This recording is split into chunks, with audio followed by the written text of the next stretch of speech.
Welcome back to Ribbon Candy Hooking. I'm Deanna. Good to see you. Ooh, it was dicey there for a minute. Ooh, we are on now. I got a message I've never seen before. Cannot fetch information from YouTube. That was what I just got. So I'm waiting for my drink now. That was a lot. On a Friday night when I know you're all waiting for our gallery night. Sorry about my background. I was downstairs at my mom's house with a great sort of vignette set up behind me, and now I'm back here with like a light switch behind me. What can you do? I'm sitting literally on top of the internet. The box is like right here, right here. So it was super scary. Happy Friday, everybody. Let's get ready for a really great show. You are not going to believe the content tonight. All of the treasures that people have sent in, everything that everyone's been working on is absolutely a home run. I'll take that martini It's coming. right now. It's a vodka martini with, what is it, olives. I forget what this one's called, as opposed to the Gibson. Cheers, my dears. Happy Friday night. Let me greet everybody. Whew, that was bad. That was bad. Here we go. All right, let's do this. We are going to have a great night. And in 30 seconds, I'm going to forget that Hara struck. Gayla, happy Friday. Great to see you. Gayla says happy Friday. Juju, great to see you. Happy Friday. Pamela, great to see you. In South Carolina, beautiful Liberty, South Carolina. Great to see you. Happy Friday. We are right standing on the edge of the weekend now. You got to tell us what you're doing this weekend. This is a big weekend. The reason I'm at my mother's house, I hate this background. I'm so sorry. It was such a cute background that I had before. The reason I'm at my mother's is because right across the street at the Salmon Brook Historical Society, they are having a big, I guess they call it a rummage sale tomorrow. And it has an antique bend, right? It's just vintage and antique stuff. So I will certainly let you know if I find any rugs, if I find any supplies, if I find any tamari balls, if I find anything exciting that relates to all the fun stuff that we talk about, I will let you know. And it's kind of naughty because where we are, right across the street from the field, we can just walk over there while people are setting up. And I know you're not supposed to do that because I can see that the sign says 9, but we're going to be over there at 7 without a doubt, because why not? The other yard sales are not going to shop themselves this weekend, are they? This is yard sale season. I hope you're out there, fanning out there with your octopus tentacles and grabbing all of the great textile stuff. I hope it's you who gets all that good stuff this weekend. Sandra, great to see you. Good evening in Richmond Hill, Georgia. Great to see you. Linda H., happy Friday in Massachusetts to you too. Kirsten, great to see you. Cocktail time. Ryan, great to see you. You know I put stuff of yours into the show because I always do. I'm a predator like that, aren't I? I have two different projects of yours in the show. Linda B, great to see you. Happy weekend eve in New Jersey. April, happy Friday in Illinois. Great to see you. Kara, great to see you. I have some beautiful stuff of yours in the show. Happy Friday. Priscilla McCart, good evening in Akron, Ohio. Great to see you. Priscilla, are you going to go to the Sauter Village this year because you're already there in Ohio? Who's going to Sauter Village? I'm going to put the shout out right now because I'm going to be there this year for sure because I'm doing a book signing and I'm having a vendor stall on the Friday, I think. So hopefully we see a lot of people there. That's a good opportunity to check in personally and all that, right? It'll be a lot of fun. Andrea, cheers, my dears. You're going to try to stay awake. You had a 6-hour car journey yesterday visiting family. That's a lot. Well, I know it's very late there and you are 5 hours ahead. So it is midnight there. The cock is crowing midnight, but I hope that you can hang in with us for a little while. I think you have a project in. Yeah, you have a project in tonight. Yes, you do have a project in tonight. A beautiful project at that. Hello to John as well. And Melissa, great to see you. Good evening in windy Sackville, New Brunswick. Cheers, my dears. I got to do a sip. That was a lot. Technology problems, I am not equipped for this kind of thing. It's all good. Checking on me? Checking the volume. Checking the volume. No, you're not you. Okay. Yep. No, your volume's fine down there. I'm turning my volume up. Because now I am perched at the top of the stairs like a gargoyle and at the bottom of the stairs. My mom is watching some murder mysteries.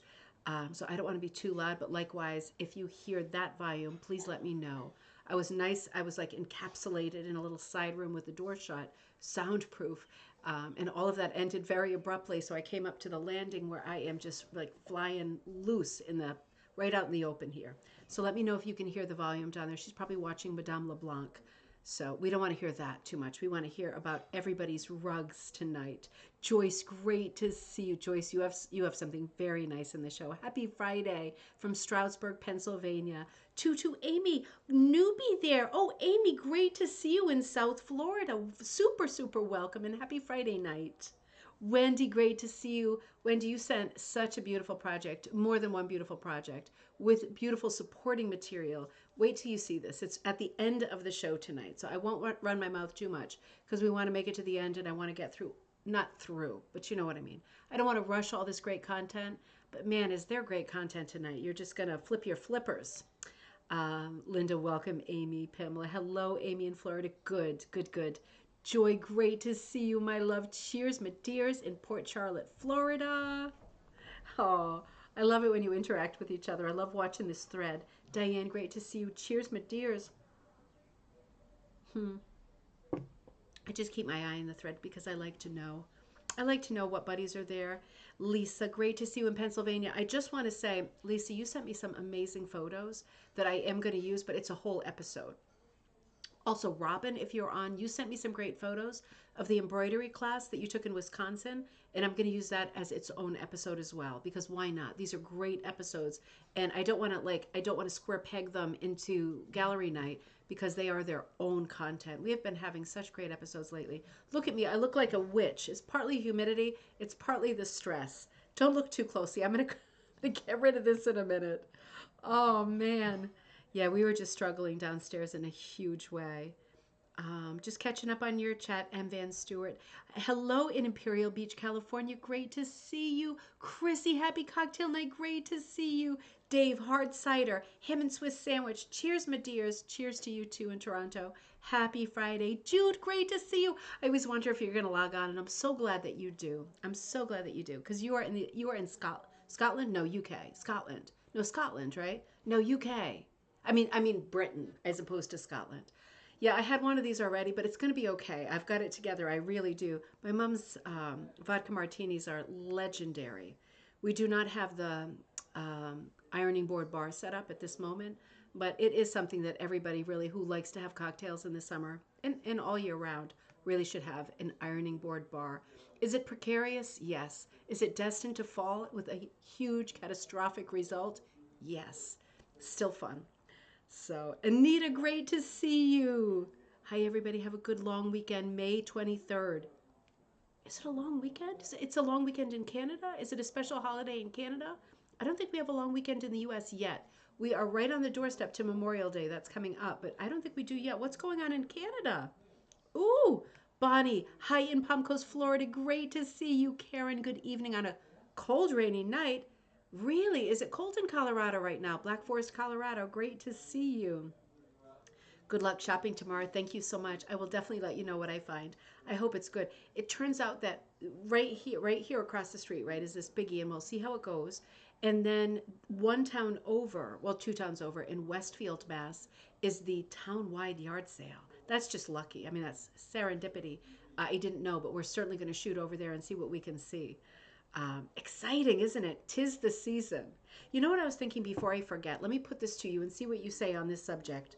Um, and let me know whether you can do it in the thread or let me know in an email. Let me know what you think about this idea. I'm just thinking if you are either here or on our Facebook group, which is the largest one in the country, right? Rug Hooking and Punch Needle Club. We're creeping very close to 15,000 people right now. I would love to use our platform both in the summer for like a summer rummage sale and then in December for kind of like a holiday bazaar. I would love to use the platform at least twice a year to highlight a day of highlighting or weekend, maybe a weekend of highlighting crafts, other crafts that people do and sell. Because from getting to know a lot of you, I know that a lot of you do like soap making, wrist warmers, right, which are great also with those comb frames, rug hooking, all kinds of honey making and all kinds of different things. And I would love to be able to use our platform a couple of times a year to do like a big blowout sale, but I just don't know how to do it. If you have any ideas, we have the rug hooking, the Facebook platform, we have the YouTube platform. If you have a great idea about how to do that, I would love to put forward things that you make that are not rugs. Also rugs, maybe also rugs, but if you do other crafts, I'm finding more and more that a lot of people do other crafts, and I'm very interested in shopping from you too, getting some early Christmas presents going. I would love to see the things that other people make. And I would love to create an organized way that is not heartbreaking, like first come, first serve, for people to be able to figure out what our buddies make besides rugs, other crafts, and buy some stuff and support each other with a little spending money to do other stuff, right? Get more supplies or buy more treasures. I would just love to know what you all make, and I would love to participate in shopping. So if you have a great idea about how I could support that on any of the platforms that are out there, I will definitely be in for that. And I'm happy to spend some time doing that and promoting that because I think that would be fun, right? Really fun. April, good evening. Good to see you. Diana Maloney in Brisbane, Australia. Great to see you. Welcome. Somerset, UK. What a ding dong I am, huh? Jude, I'm happy you're there. I'm really happy you're there. Andrea, hi, Jude, from Dorset. And Anita, it's Victoria Day. Of course, is it Victoria Day already? Has it been a year already? Happy Victoria Day, Canadians. Is it a day off work as well? Was it just a day off completely? Happy Victoria Day. That is really fun. Victoria Day weekend in Canada celebrating Queen Victoria's birthday. Monday is a holiday. That is so old-timey and precious. I love that. Not in a patronizing way. I love Queen Victoria. One of my great idols. I'm not kidding. I'm not kidding. So let's get going with our episode because we have a lot of rugs to show, a lot of great projects today. My mom is the best bartender in the world. I know she's not watching because she's watching BBC, but she is the best bartender in the world. Let's move right over to gallery night. Let me show you some stuff. I've got some stuff for you at the beginning of the episode just to get you kind of up to date on everything. Okay, so the other day, remember I had to shoot over to Hartford. I didn't have to. My mom wanted to see the show, and she hadn't seen it yet. So I went over to Hartford, where our Van Gogh rugs are hanging at the Charter Oak Cultural Society, Cultural Center. Right, the exhibit is open until I think June 15, which is a Friday, I think. It's right around there. I think it's June 15, but that is the last day of the show because the Cultural Center will close for the summer. Now, our show is the last show that's in there. These are the Van Gogh rugs. We have 20 plus rugs hanging up, and these are some of them. So this was me the other day after the live show Wednesday. And what I want to tell you that's quite important, a couple of things. Huge thank you to Shannon, if you are watching. Shannon Carter in Delaware is taking the Van Gogh rugs next. Can you take the Van Gogh rugs at some point? Like, serious question. Sharon found a place near where she lives that wants to display the Van Gogh rugs for a couple of months there. So I will be I'm not going to mail 20 rugs. I'm not going to let Murphy interfere with my life in that way, right? That is just too tempting. I'm going to drive the rugs to Delaware to Shannon and whatever help she needs with mounting that show. That show is going up in Delaware. So if you have a Van Gogh rug in the show and you want it back immediately, let me know and I'll pull it and return it. And if you don't mind your rug traveling some more, your rug could go, the places you go, Dr. Seuss style. As many people that can support having this show, it's a 20-piece show. But wait, do you want to contribute a rug to the Van Gogh show? You might already have a rug. Do you want to do another rug? People who are just joining us who are new friends, do you want to put a Van Gogh rug in the Van Gogh show? Because the template for the Van Gogh chair, which is the basis of this challenge, the link to it is free on the Ribbon Candy Hooking channel, and the link to it is in the description of this video that you're watching. So after you finish watching, remind yourself, let me download the chair. You can make it any size you want, any shape you want. Let me show you again what these look like. It's lots. Right? Lots of different sizes, lots of different shapes. The one thing it has in common is they all have the Van Gogh chairs. But if you would like to do a not Van Gogh chair challenge and send me a Van Gogh, I will drive it with the others to Delaware, hand them with my hands to Shannon, and she will take great care of them. I'll drive back to pick them up when the show is over. Or if there's another place that wants to show our Van Gogh rugs, we would love that. The Van Gogh rug exhibit comes with, as you can see beside me, some text that's framed. That will go, right? That is like hard copy, right? In a frame that goes. And you see the scan below. That's a scan of all of the people who put rugs in the Van Gogh show and the text that they sent me that relates to the rug that's hanging, right? So that is really, really fun. If you want to get in on that, we want you. If you're a beginner, if you haven't even started yet, still do it. We still want your rug. We absolutely want it. It'll be great to have as many rugs as possible there. The temptation to make another. I know for me, the temptation to finish my first one, right? Right? I mean, it's a lot of fun just to, and who knows where they'll go after that, right? It's really exciting. I'm very excited about this. And I'll tell you, that whole exhibit was such a huge success, but I saw a lot of people on that Van Gogh rug. And do you know why? Because they can relate to Van Gogh, right? Everybody's talking about Van Gogh lately. It's very relatable. It's something to think about. If it's something, whether you want to do a mini punch that is as big as a postage stamp or something giant that fills the wall, I'll still take it and we'll figure it out, okay? Near Hearn Airport. Uh, I'm gonna keep up with those. So be aware that that's happening, that that's a possibility, and this is what the document looks like. It's free at Ribbon Candy Hooking. You just type in Van Gogh chair or click the link in this video. You can download it. You can add to the edges. You can put a starry night behind it. You can put swirling water behind it. You can put a cherry orchard behind it. That's what Shannon did. You can do anything you want with this chair. You can put yourself on it, your pet on it, your puppet on it, your cell phone on it, whatever speaks to you. The idea is to use the chair, but anything Van Gogh will fly, right? So enjoy, think about it, send any messages to ribboncandyhooking@gmail.com if you have any questions. And yeah, let's pop this Van Gogh exhibit and let's send it all over the place. I would love it if it would go up to Canada too, and I will drive it there. With this many rugs, I'll drive it anywhere, right? So if you have a place near you that could take it, just let me know and we'll just keep it going. Um, it's just a lot of fun, isn't it? And all of the information is there, so you don't need to write text or anything. It can just ask your library, when's the next hole in the schedule? Can we put them up here? Right? It'll be a lot of fun. So, Kirsten, holy mackerel. Um, yeah, you've got your tremendous rugs in here. Let me find the text first. Hang on.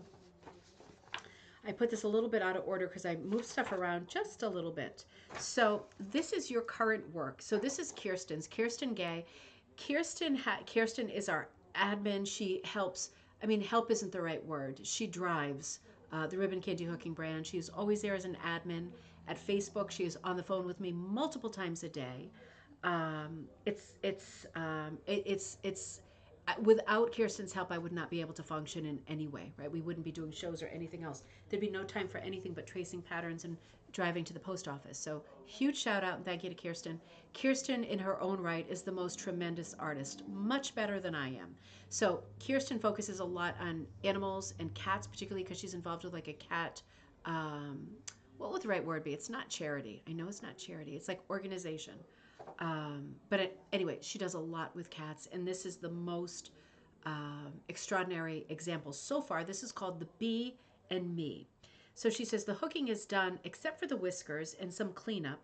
It is based on a drawing that I did a few years ago. It is hooked primarily in stretch velvet, right? So that is the synthetic velvet because it has a stretch. It's not velveteen. It's not silk velvet. It's the stretch velvet. I think this is all Diane Collins stretch velvet from the Velvet Hook. Cat Rescue. Thank you, Kirsten. Um, Checking out the comments here. Look what velvet in an artist's hands. Exactly, Linda, right? I mean, it's wait till you see. Wait till you see. It's even crazier than it seems. I worked to recreate the atmosphere of the original drawing, which is hard for me to hook. I have included a few different angles and close-ups as well as the original drawing. Use whatever makes sense. So let's look at this together before we look at the second entry. A few things going on here. So Kirsten, you also mentioned to me that this is one of your pieces that is backlit. Now, we were chatting today and Kirsten said, I really like, she's interested in things that are backlit. By backlit, I'm backlit, right, a little bit today, right? Too much light from behind, coming a little bit in silhouette. This cat is backlit. There's a lot of haziness right around the shape of the cat, the silhouette of the cat, backlit. How difficult is this? Tremendously. Pattern-wise, not, right? Because you could do this or not do this. This is a great pattern that Kirsten sells on Ribbon Candy Hooking. Link is in this video as well. You can backlight it or not backlight it, but this to me is magic, right? This is like magic, magic. Let's look at some closer up photos of this because it's just crazy. Velvet.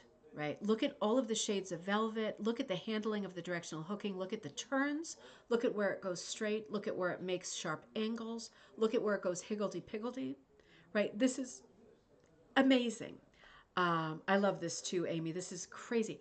Hooking with velvet is not for everybody. Does it do linty stuff when you cut it? Yes. Does it do linty stuff when you put it face to face and use a rotary cutter? Still does.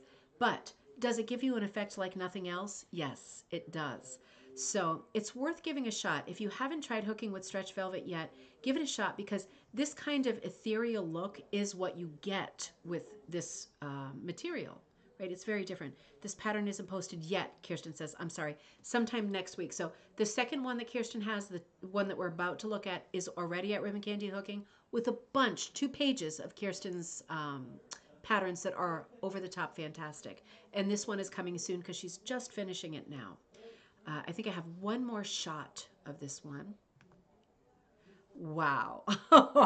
I mean, yeah, this is beyond like my level of difficulty as a hooker or as an artist. This is amazing, amazing, amazing. Things I love about this piece, it's impressionistic and it's very graphic. There is shading, but the shading doesn't make me feel like I'm looking at realism because I'm not a huge fan of realism. Gives me stomach cramps. This is very impressionistic. And what does impressionistic mean? Literally, that it is your impression of the subject. It is your impression of the lines that are in front of you. It is your impression, right? You are absolutely at liberty to complete a pattern in any way you want. You can all be impressionists.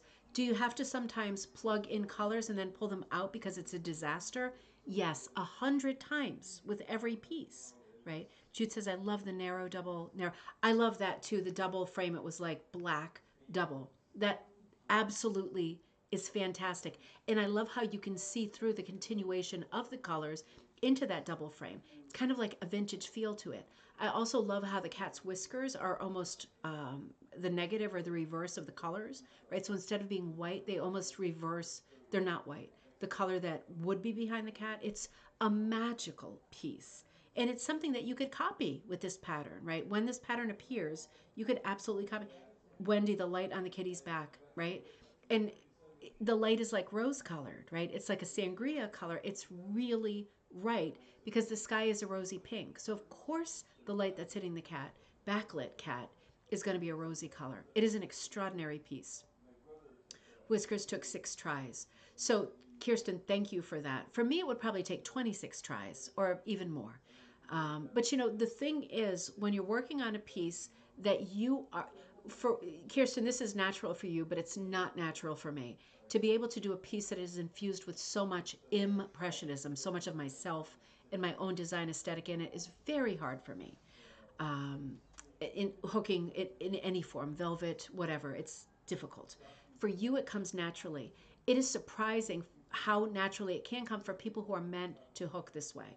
Give it a shot. If you love this look and you're like, I'm an Agnes Pelton, right? If you took that design light class with me, the elements are a big deal to me. Trying to capture light, trying to capture wind, trying to capture things that really aren't there to see, that is a trick. That is a gimmick. That is a game. That is something that needs to be figured out, even if it takes 6 tries with the whiskers. It's worth figuring if that's what you mean to do, right?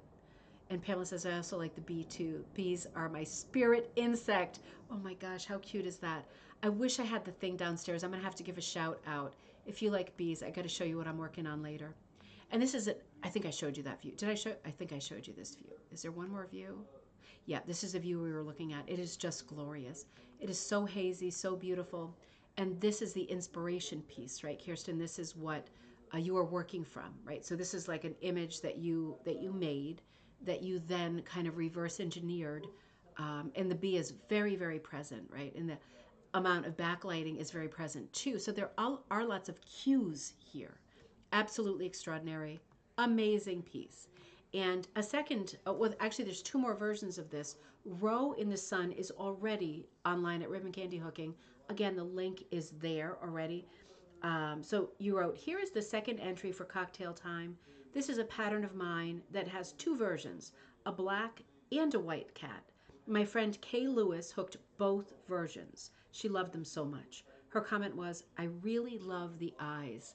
That really is a thing, isn't it? Those are the dreamy cat eyes, right? This isn't the cat moment where the eyes are dilated and the cat is about to have 5 minutes of craziness running around the house. This is when the cat is very relaxed, and it makes you feel relaxed to look at the cat's face. Cats have so many extreme moods, right? This is very peaceful face.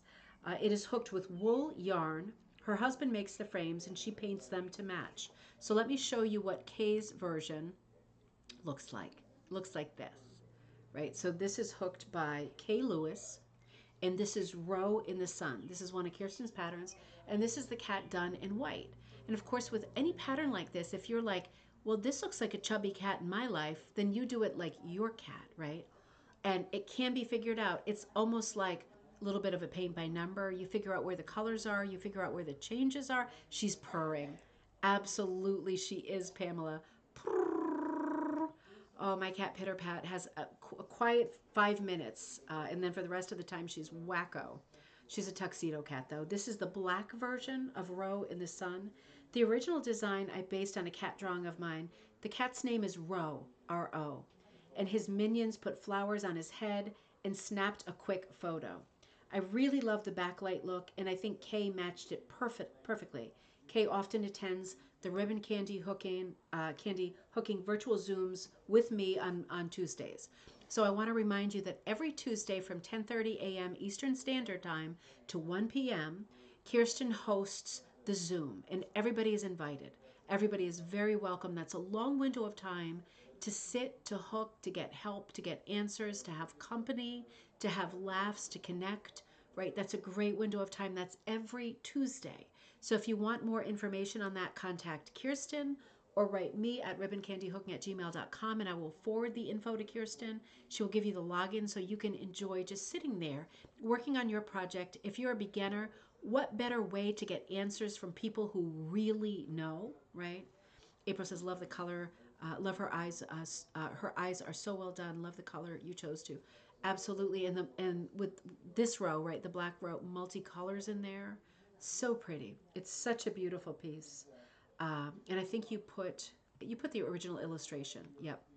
So I'm going to hold on that. That's something that I'm working on. Kirsten, amazing. And remember, Kirsten's designs are in the link that are on this video. Absolutely amazing. I was going to show you what I'm working on real quick. I showed this to you on Coffee Time the other day, but a couple classes are starting up. So this is the thing with, this is Square Peg Bouquet with Pradi, and with, this should be available on Ribbon Candy Hooking. I think this is available on Ribbon Candy Hooking. You can check me if you want. It's called Square Peg Bouquet. The background is done with Kate Facet quilt material, so it's hooked with quilt material, but the vase, the square peg flowers, and the Pradi leaves are part of the kit. So I will be teaching this in Madison, Connecticut, if you're anywhere near me, at Madison Wool, Mad Wool, on June 22nd. I will be there in person. I have other dates coming up for this. I'll give you more later, but this is what I was working on recently. I'm working on trying to write a book that's overdue. And also I have a project downstairs. I'll try to get that before. Yeah, oh, Lisa, you should totally do the hook in. That's perfect. Thank you, April. I struggled a little bit with color because I had a larger version, but I thought it wasn't that good to teach a version that large. That one that I showed you is 9 by 10, and I hook very fast. I know that I do. I was watching one of the other British series, Queens of Mystery, I think. I did it in about, I don't know, 4 or 5 episodes. It was just a matter of hours because it's not a huge piece and it's very fast to hook. So more coming up. Is this one you used K Facet? Yes, Pamela, it is. Let me show you. I used, wait a minute, I'm going to show Danny's in just a minute. I used in the background, I had a couple of different K Facet jelly rolls. This was called Ocean. It was blue. So I think this is currently available as a kit at Ribbon Candy Hooking. If not, it will be, like over the weekend. I bought a jelly roll. I'll have to come back to you with how many strips I actually used. I got 4 strips for hooking from each jelly roll strip, and I used like not even half. not even half of the jelly roll, because jelly rolls are between $40 and $50. So this background probably realistically cost, I would say, $18-20, which isn't nothing, right? That's not nothing. But there's very little wool in here too, right? It's just a few strips of different colors of wool. And then I prodi cut the flowers with my Sizzix tray that has the leaf shapes, right? So that was two different shapes, right? And I used my army green blanket and some mint greens pistachio. Color's a little off. It's a little warmer than it looks. But man, what a lot of fun. You know, the thing with these jelly rolls, oh, thank you, Amy. The thing with these jelly rolls is they are already so color coordinated and they usually go from light to dark, particularly with the K facet, my hero. It's very clear. The breakdown of background color is very clear. So when you look at, for example, one of his jelly rolls, yes, they're expensive, but you're going to get 2 or 3 projects out of that if you're hooking with that fabric. It's good for your stash.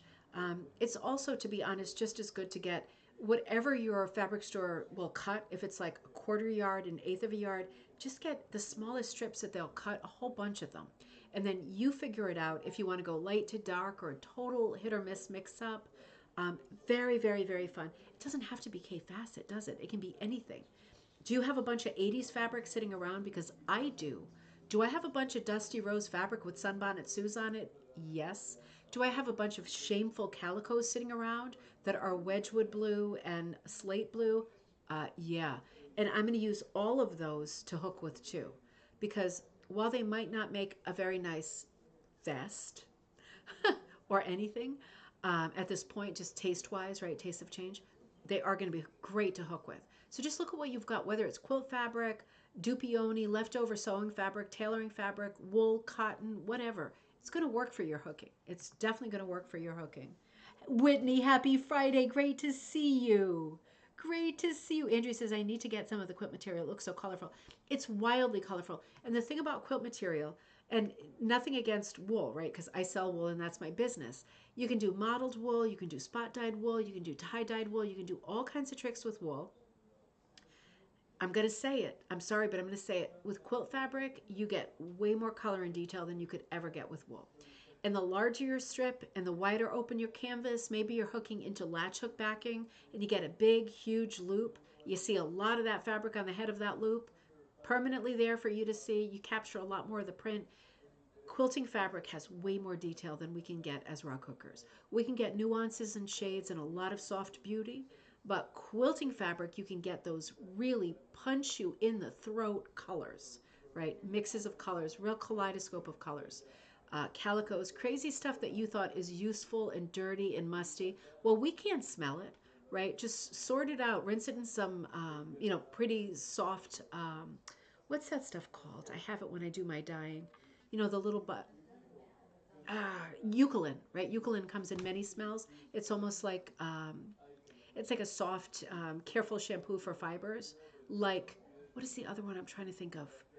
All right, I'll have another sip. It's either hindering me or helping me. Woolite. It's like a woolite, right? But the smell attaches way better. Wash all your stuff that's in the basement and attic in there if it stinks, and you're going to be able to use it and hook with it. 100%, not even a question. The no, I have that downstairs. I'll show that to you too. That's a clay design. I did a new design today that I'm gonna put out for the Patreon members. Thank you so much for your support. It's gonna be a challenge for the month, and I'm gonna show it to you if I can get Jay's attention and my mom's attention downstairs. I haven't started it yet. I've done like 3 loops, but I think it's very, very cute. And I'll show you the other thing I'm working on too. I've been a hot mess, truly a disgusting hot mess. All right, so Danny, we are looking at your piece. Remember, Danny's been working on these amazing emoji faces for her friend's classroom. So Danny wrote, I finished the board rug. So these emojis that we've been seeing on gallery nights are all different. You know, an emoji is like a round character face that is meant to kind of emote a very specific expression or emotion, right? And these are so great to have in classrooms, and I can vie for that as the mother of an autistic son who sometimes still has a hard time figuring out whether I am irate or joking, right? So emotions are a big problem. This is great. This is so great. And I've been loving all of these. And Danny says, I finished the board rug. I'd love to know if people can clearly make out the table. Can't wait to see what other people are working on. All the best, Danny. Danny, I can clearly make out the table. Not only can I clearly make out the table, okay, so this rug is like a Van Gogh palette, isn't it? It's like oranges, blues, a little bit of yellow, a little bit of that citrusy green Van Gogh palette. Can't beat it. Love it. Now I'm gonna hone in on it a little bit too because this is such an extraordinary piece. Now Danny is hooking in the old school style, right? And they are hooking in a way that is right on burlap, right? With wild, wide kind of strips for whipping. This is old school style. This is my favorite style. Let's blast in here. Okay, so Danny, I can see that you are doing something with a stretch fabric around the border.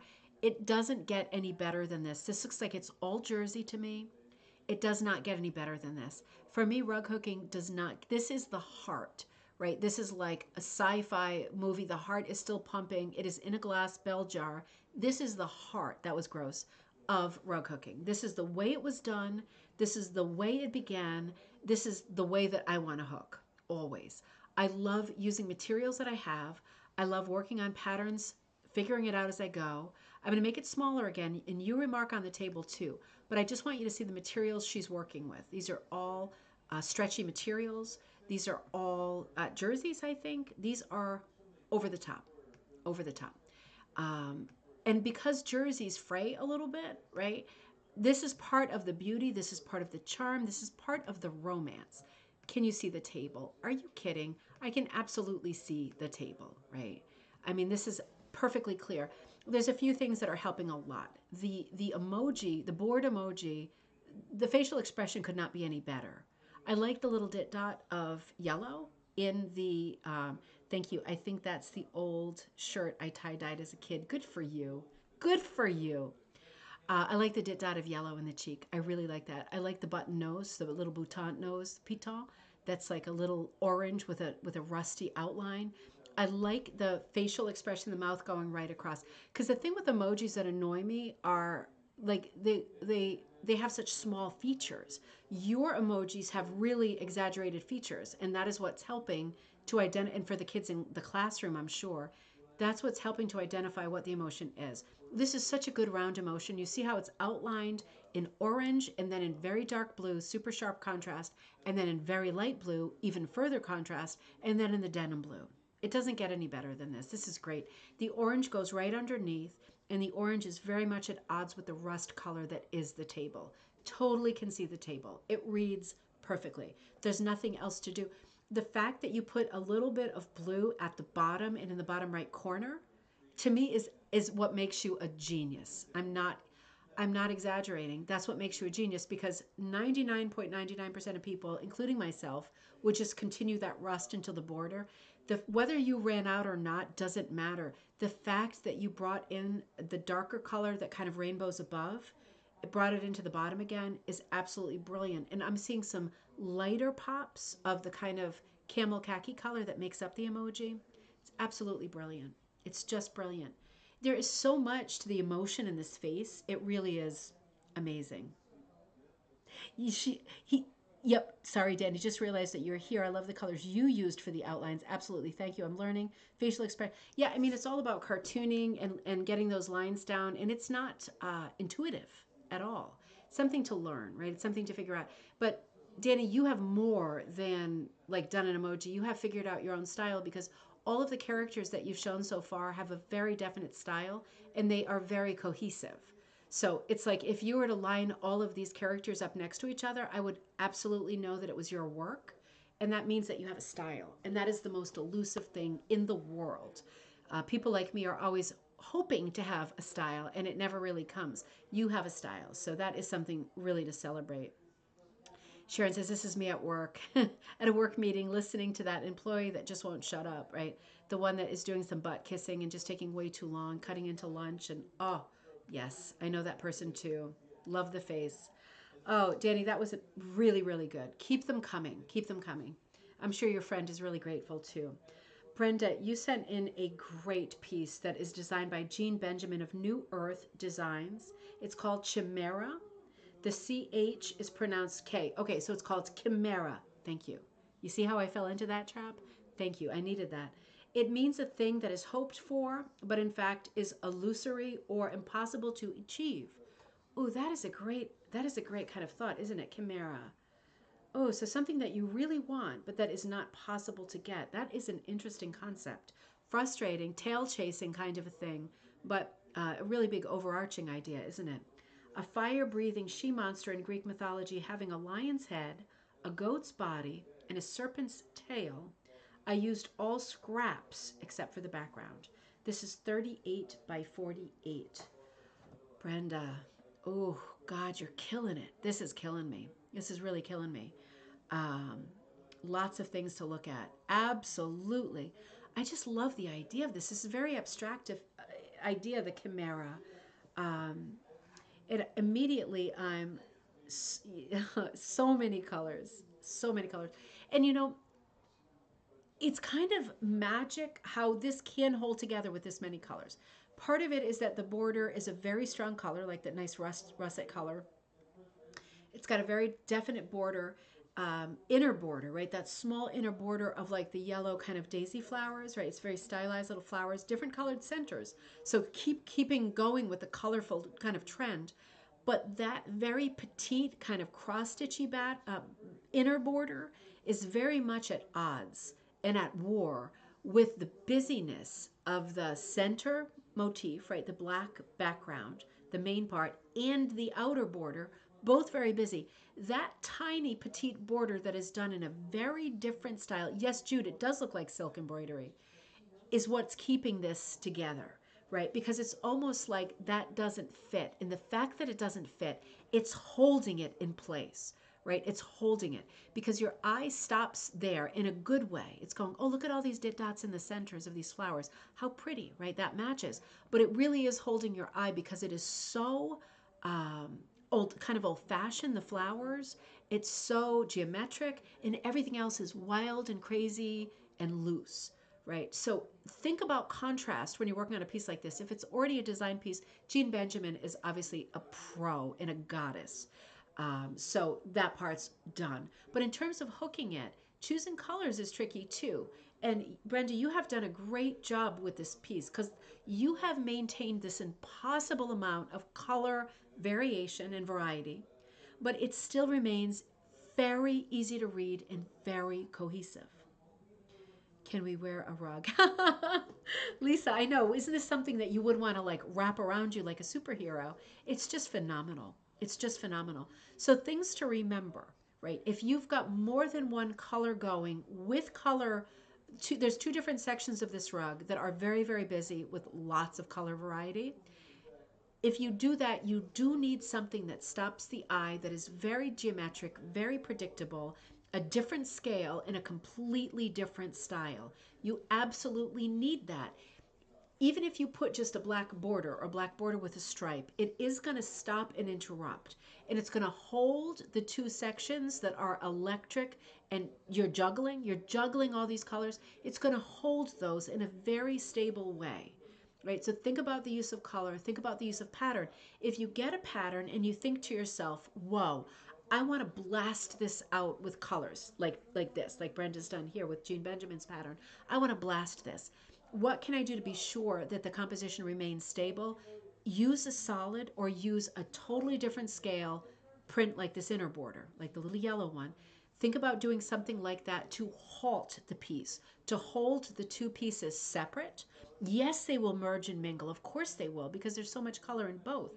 But you do need to contain both, right? It's like when you're going to mix a cocktail. Maybe this is a good analogy for tonight.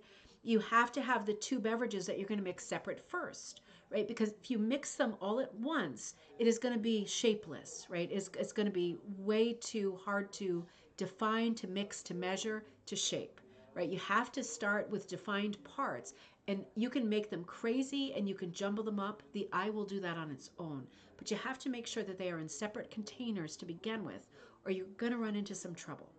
So this is a genius piece design wise, Jean Benjamin, and this is a genius piece, Brenda, in terms of hooking, color planning, color placement, and execution. It is absolutely incredible. And Judy says that neutral inner border is such a good balancer. That's just what it is. It's like a neutralizer, isn't it? And it still has a little pops of color, but in terms of tones, you've got the yellow and you've got the Tweety yellow, and that's doing the magic for the piece. Because imagine without that piece, right? It looks like an Oriental rug, but that is so busy that you really have to spend time translating. Your eye really needs to spend time with it looking like this with that neutralizing inner border. It's there for you, right? It's the low hanging fruit. It's ready for you to pluck. It's ready for you to enjoy. It's a phenomenal piece. Absolutely phenomenal piece. Speaking of phenomenal things, now my friend Nancy, who's here in Connecticut, sent me a couple of images that I want to share with you just in case. So Nancy sent this message to me a few weeks ago.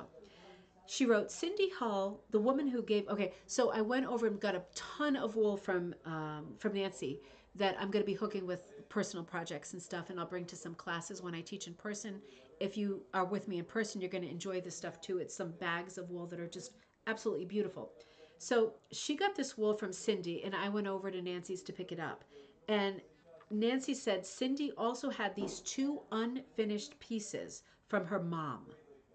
She was looking for someone who might finish them. If you know anyone, and I'm talking to you out there, if you know anyone, she thinks she has the wool.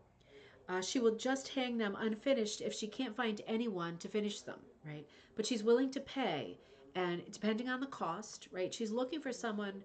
These are on burlap, and she believes that she has the corresponding wool to finish them, and presumably it's cut. This is one of the pieces, and this is the other piece. Is this something that you would like to make some money on, that to finish off, do a good deed, and make a little money? Right? Could this be? This is Noah's Ark, so this is the second unfinished piece that Cindy Hull is looking for help with. So if you feel like you are a person who would like to do either the Native American motif or the Noah's Ark motif, Cindy would. These are her mums. She would really like to have them finished. She does not feel adept enough to attempt it. She would love to have somebody do it, to hire someone to do it. Might you be that person? If so, send me a message at ribboncandyhooking@gmail.com, and I will forward it to Nancy. And I'm not sure if Cindy is on the computer, but Nancy will bring it right away to Cindy, right? They're buddies and they see each other all the time for crafting. So if this is something you're interested in, either or both projects, send me an email and I will forward it, right? Judy. Holy mackerel. Judy picked on Deanna, I discovered, oh boy, this is going to be embarrassing. Deanna, I discovered, hold on one second. It says your incredible channel. Let me just have another sip of this just for, I got to make sure it's not too complimentary or my head is going to explode, right? Deanna, I discovered your incredible channel about 2 months ago and became instantly addicted. Thank you so much, Judy. Thank you so much for your incredible inspiration, enthusiasm, encouragement. I'm generally a quilted embroidery type person, but I had to put my toe in the water after discovering ribbon candy. That's exactly what I want, right?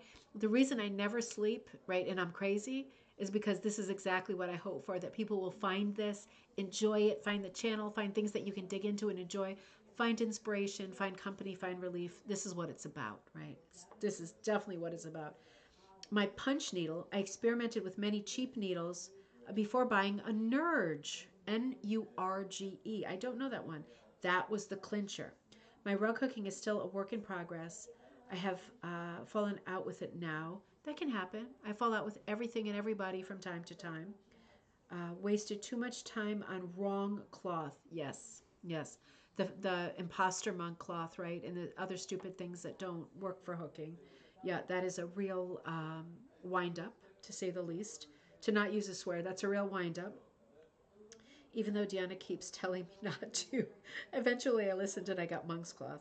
It's not easy. It's not intuitive. It is a massive wind up. All the wrong things to buy first. I feel I will try Hessian burlap, absolutely, before deciding to give up. Absolutely, don't give up yet. Don't give. Your punch needle is amazing, though. Let's look at the punch needle. Don't give up on the rug cooking. I can give you some direct help. Honestly, we can get on the phone or on Zoom together. We can figure it out. Judy, your punch needle piece is fantastic. Hold on just a second. I'm going to try to lift it up a little bit. I feel like I must have clicked on the frame while I was loading it and it slipped a little. Hold on. Let me come back down. And hang on, we're almost there. There we go. Yep, no, that's it. Let me lift it like there. My punch needle experiment. Okay, hold on. I think I have, okay. So regarding the rug hooking, I think I have a correct hook, but maybe it's a bit small. And yes, my frame was not the best. That could definitely be why it's not working well, right? I mean, it's absolute. It's the perfect storm, isn't it? I mean, rug hookers. It's the perfect storm. In my supplies are not going to be your favorite supplies, right? You're going to be shocked to see the crochet hook I use. It's like a $3 hook that I use a lot. It works great. I love it. And I use burlap a lot, right? These are all shocking things. We all like different things. We all use different things. Our bodies all sit in different ways and hold things in different ways. And it's just life. Until you find yours, it's a journey, right? And once you get set up, you hold on to your pieces, you try not to lose them, your right frame, your right hoop, your right tool, everything. But it is a huge wind up until you get to that point. This is not the kind of craft where everything's interchangeable and you just say, sell me a sewing machine, show me, give me the yarn that goes through the sewing machine, and you're all. It's not that kind of a craft. It's way more intense trying to get into it, figure it out, and that is a bummer. That's something that I'm trying to help with. But it is a huge bummer, isn't it? Let's come back over here. Jude, you said, "Oh my goodness, I believe me, I'm loving the punch needle."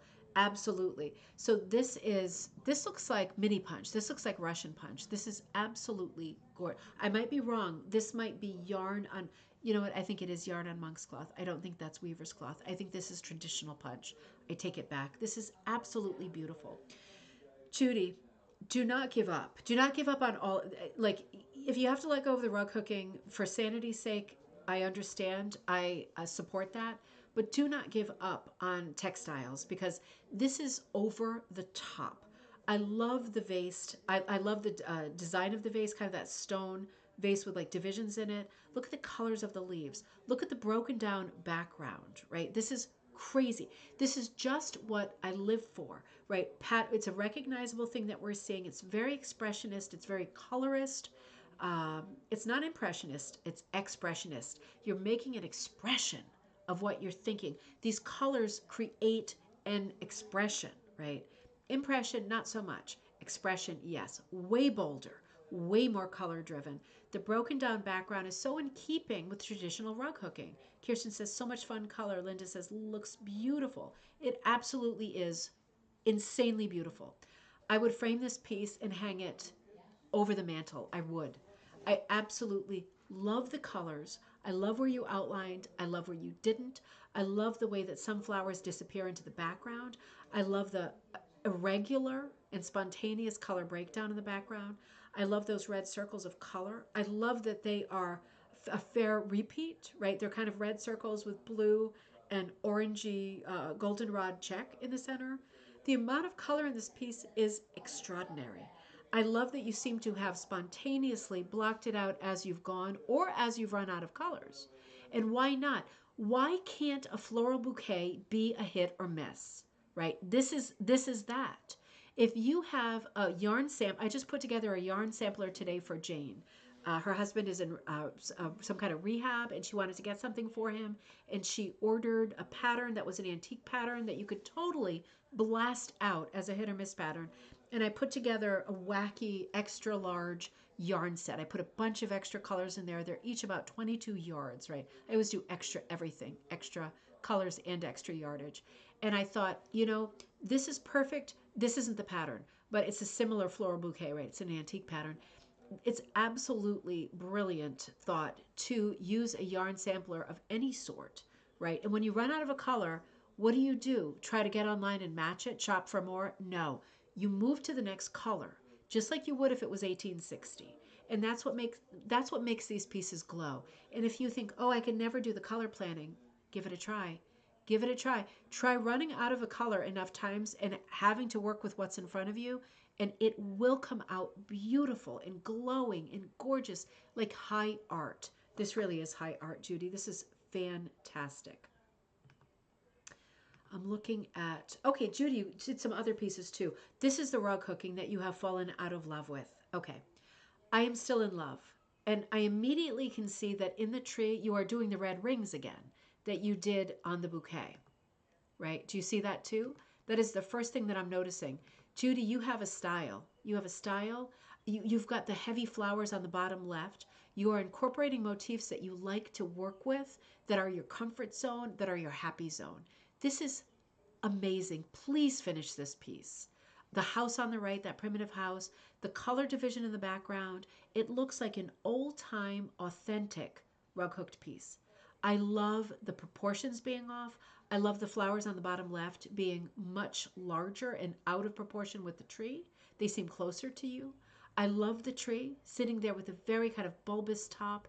I love the mixed colors of tweeds in the trunk. This is astonishing. This is astonishing. So my rug hooking is still a work in progress. Okay. I think I have the correct hook. Maybe it's a bit too small. Judy, if it's too small, then when you're pulling up your loops, they're like ripping on the tip of the hook, right? You're skewering them and ripping them and damaging them on the tip of the hook. Just switch to, these look like primitive number 8 cut, maybe a little bit larger. If your hook is too small, just grab a crochet hook that's a 3 or 3.5 millimeter. Just try that. It's going to work better. You don't have to worry about a rug hook, really. You can just get a crochet hook that's about a 3 or a little bit above. 4 is too big, right? Particularly in monk's cloth, 4 is too big to go through the head. But get a crochet hook or see if you have one already. Try with that, and you might fall back in love. Isn't it great when you fall back in love? This could be why I'm not getting it. Well, you are definitely getting it. This is a piece that I would love to own. Like, honestly, I would love to own this piece. I love the way you're drawing directly onto the backing. That shows a lot of confidence. Confidence is the one thing that cannot be taught. Colors can be taught, technique can be taught, confidence cannot be taught. That's something that you have to achieve on your own. You have confidence, and I can tell by the way you're drawing right on your monk's cloth that you have been knocked down, but you got up again. They ain't never going to keep you down. You see what I did there? Love that song. Um, this is you. This is you. I love your punch needle piece, but I have to say I love this even more. It's because I'm a rug hooker. I love this, and you must keep going. If you keep going exactly the way that you've begun, this is going to be one of my favorite pieces of all time in the history of art. I'm not exaggerating. My favorite 100%. Okay, so we're moving on. I'm not ready to leave this yet, but we have a third piece to look at of Judy's. Let's give Judy some encouragement and say, you are succeeding for however it feels. If you take a few steps back, right, and you come back into the arena, you're going to say, wow, I'm doing some original, really artistic stuff here. This has value. This has personality. This is unique, right? This is unique. This is absolutely unique. Judy, I will buy this from you when you finish it, right? If you want to sell it, I would love to hang it over my mantle. You say your hands down favorite 100% is penny rugs. Oh my goodness, I'm still making pennies at 2 a.m.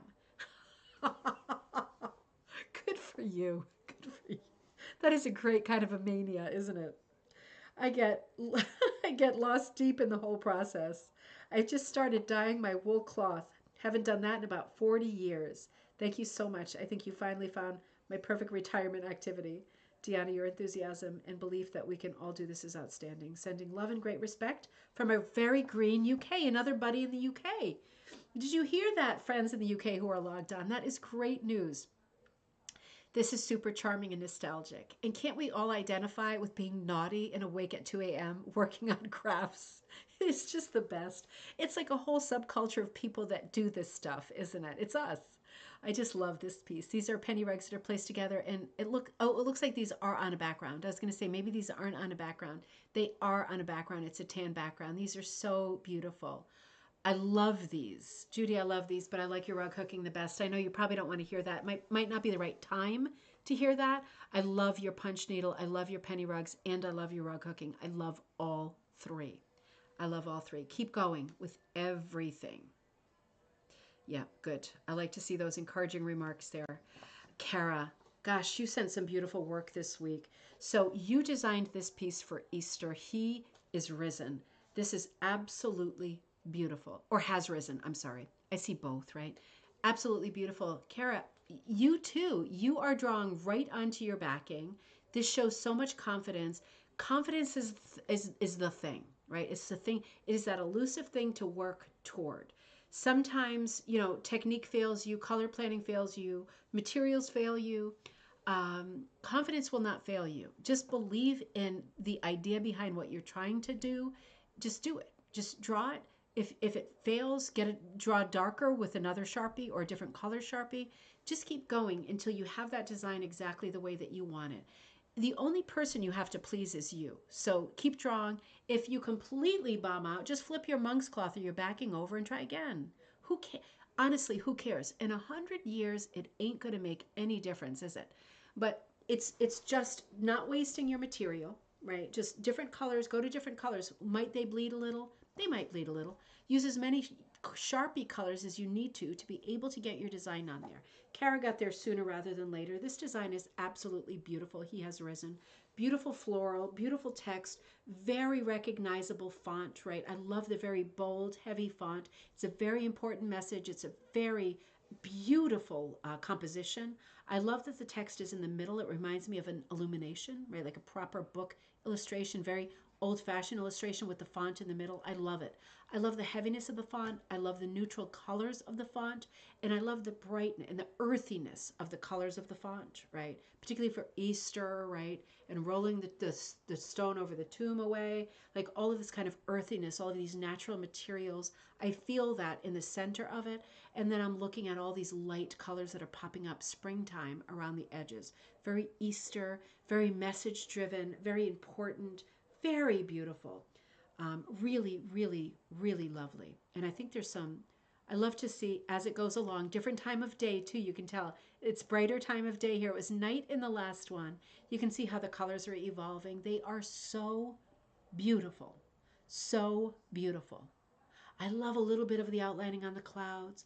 I love seeing the backs of the flowers, the fronts of the flowers, the petals loose against the really icy blue sky. It looks like a spring sky. It looks like that tentative sky. Shall I do it or not? Is it time yet? It's time. Give us the blue, right? Beautiful blue with this really, really sunshine yellow center to the daisies.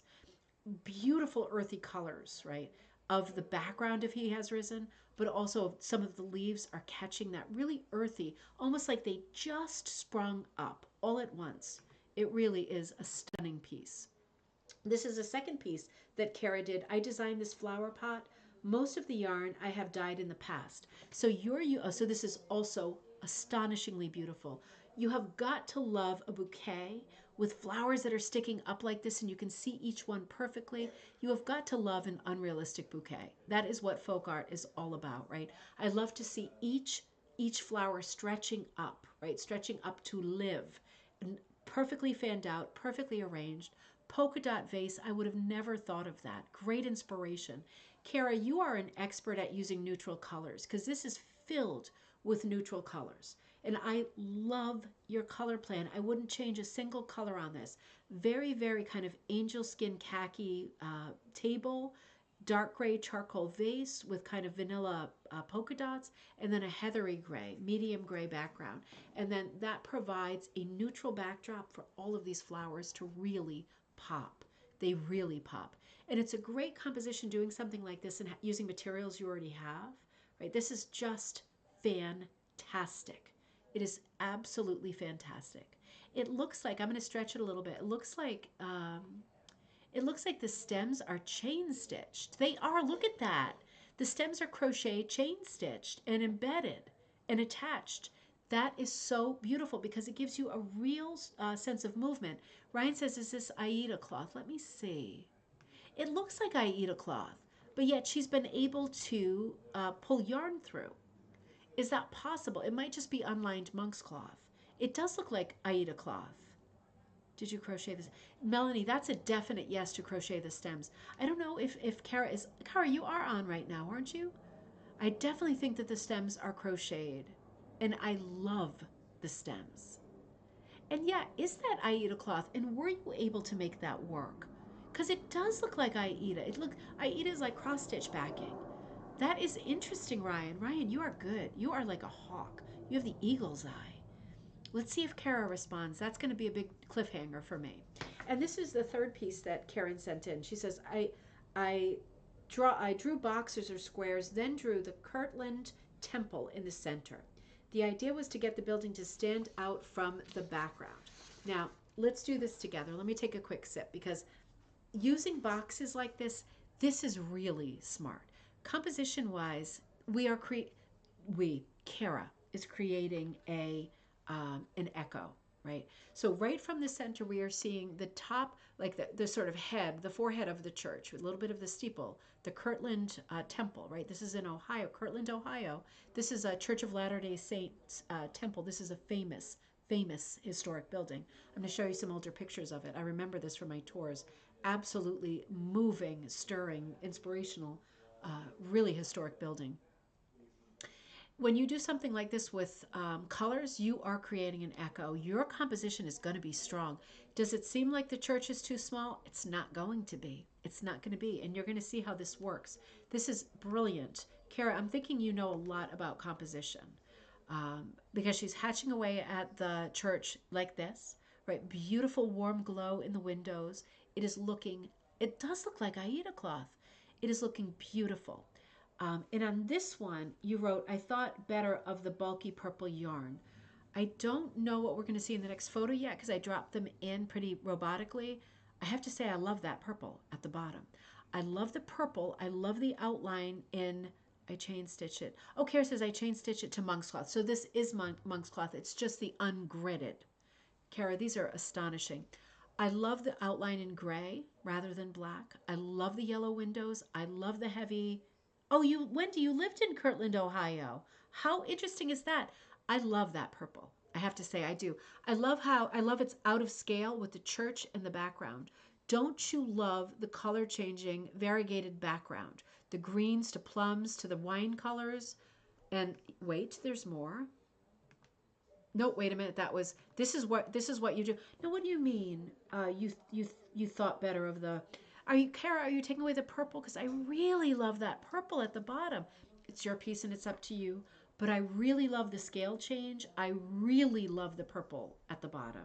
I really do. And you wrote the last border will be red and greens that I dyed a while ago. I cannot wait to see it. Please send it so we can look at it finished. Whenever you finish it, no rush. It's absolutely beautiful. I love it just the way it is right here. I can see where you're going, and more reds and greens in the final box is going to be an absolute clincher and incredibly powerful. This is the Kirtland Temple in Kirtland, Ohio. Oh, can you bring the piece I'm working on downstairs? Oh, thank you.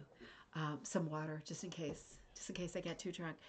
This is what a building, right? This is a destination that's worth traveling to. Honestly, this is what it looked like way back when. This church went up in 1833, right? This is one of the.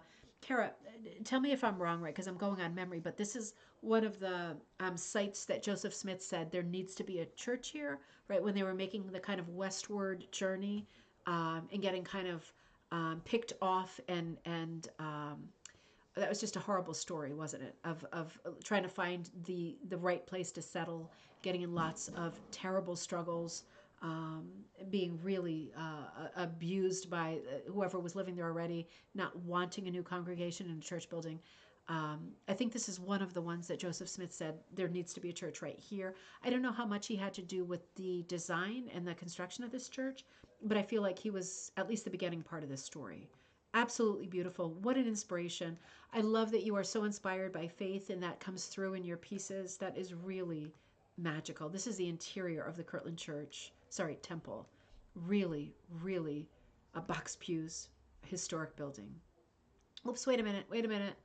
Okay, yes, I'm sorry. I just did that by accident. So we are seeing the final. Okay, you didn't like the purple, and it's your piece. So this looks great too, I have to say.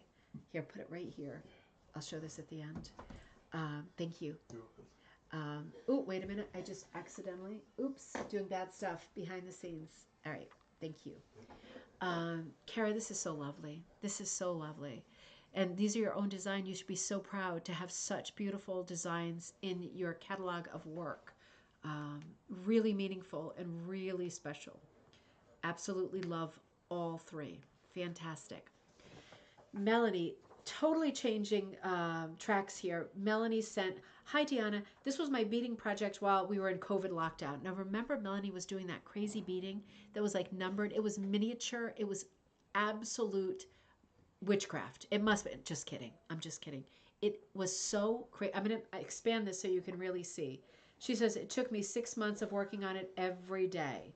It is 18.5 by 32, over 155,000 beads. each sewn on individually. Did you clock that number? 155K. That blue bar on the lower right is just my hobby light reflecting on the glass. Okay, I can see that. Yep. It has 350 beads per row and 443 rows. Boy, was I glad to see the end of it. I got to the middle and started thinking, will this ever end? I've done 8 other kits over the past few years. I have them all framed and hanging in our tall foyer. I have this one in our living room next to the fireplace, sitting on top of the old secretary desk. The style with the fold down desk. Yes, oh, I love those old time ones. It's so heavy, I was afraid to hang it. Ooh, interesting, because the beads make it heavy, I guess. Well, I guess 155,000 beads would become heavy. Never thought of that. That's interesting. I mean, 32 by 18 and a half, I mean, that's almost a yard long. That's a big piece. Um, and you wrote cheers. So let's look at this one closer up. I know, April, is this nutty or what? I'm so fascinated by this craft. She showed us in a past gallery night the little beads, right? Every little glassed bead, 443 across. That's extraordinary. Holy moly. It is absolutely crazy. The detail is fantastic. This is something, I'm just putting it out there, that you could do a little bit of this mixed with a different medium like applique, rug making, quilting. You could do a little, right? You don't, if you are not up for 155,000 beads each hand sewn, you could do part of something with this, right? It is so beautiful, so it has like a sculptured feel to it, right? And I know that these are like glass beads, so I'm anticipating the tactile quality of it is over the top. Right? It's just over the top.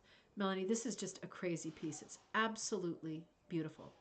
It's so nice to think of all your pieces hanging. Make sure, like, if you, oh God, look what a mess I am. Sorry. So, having that computer glitch downstairs, that's enough to get me. You know it is. I don't handle those things well. Melanie, if you have other pieces that we haven't seen yet, make sure you send them. You showed us a Van Gogh one, I think.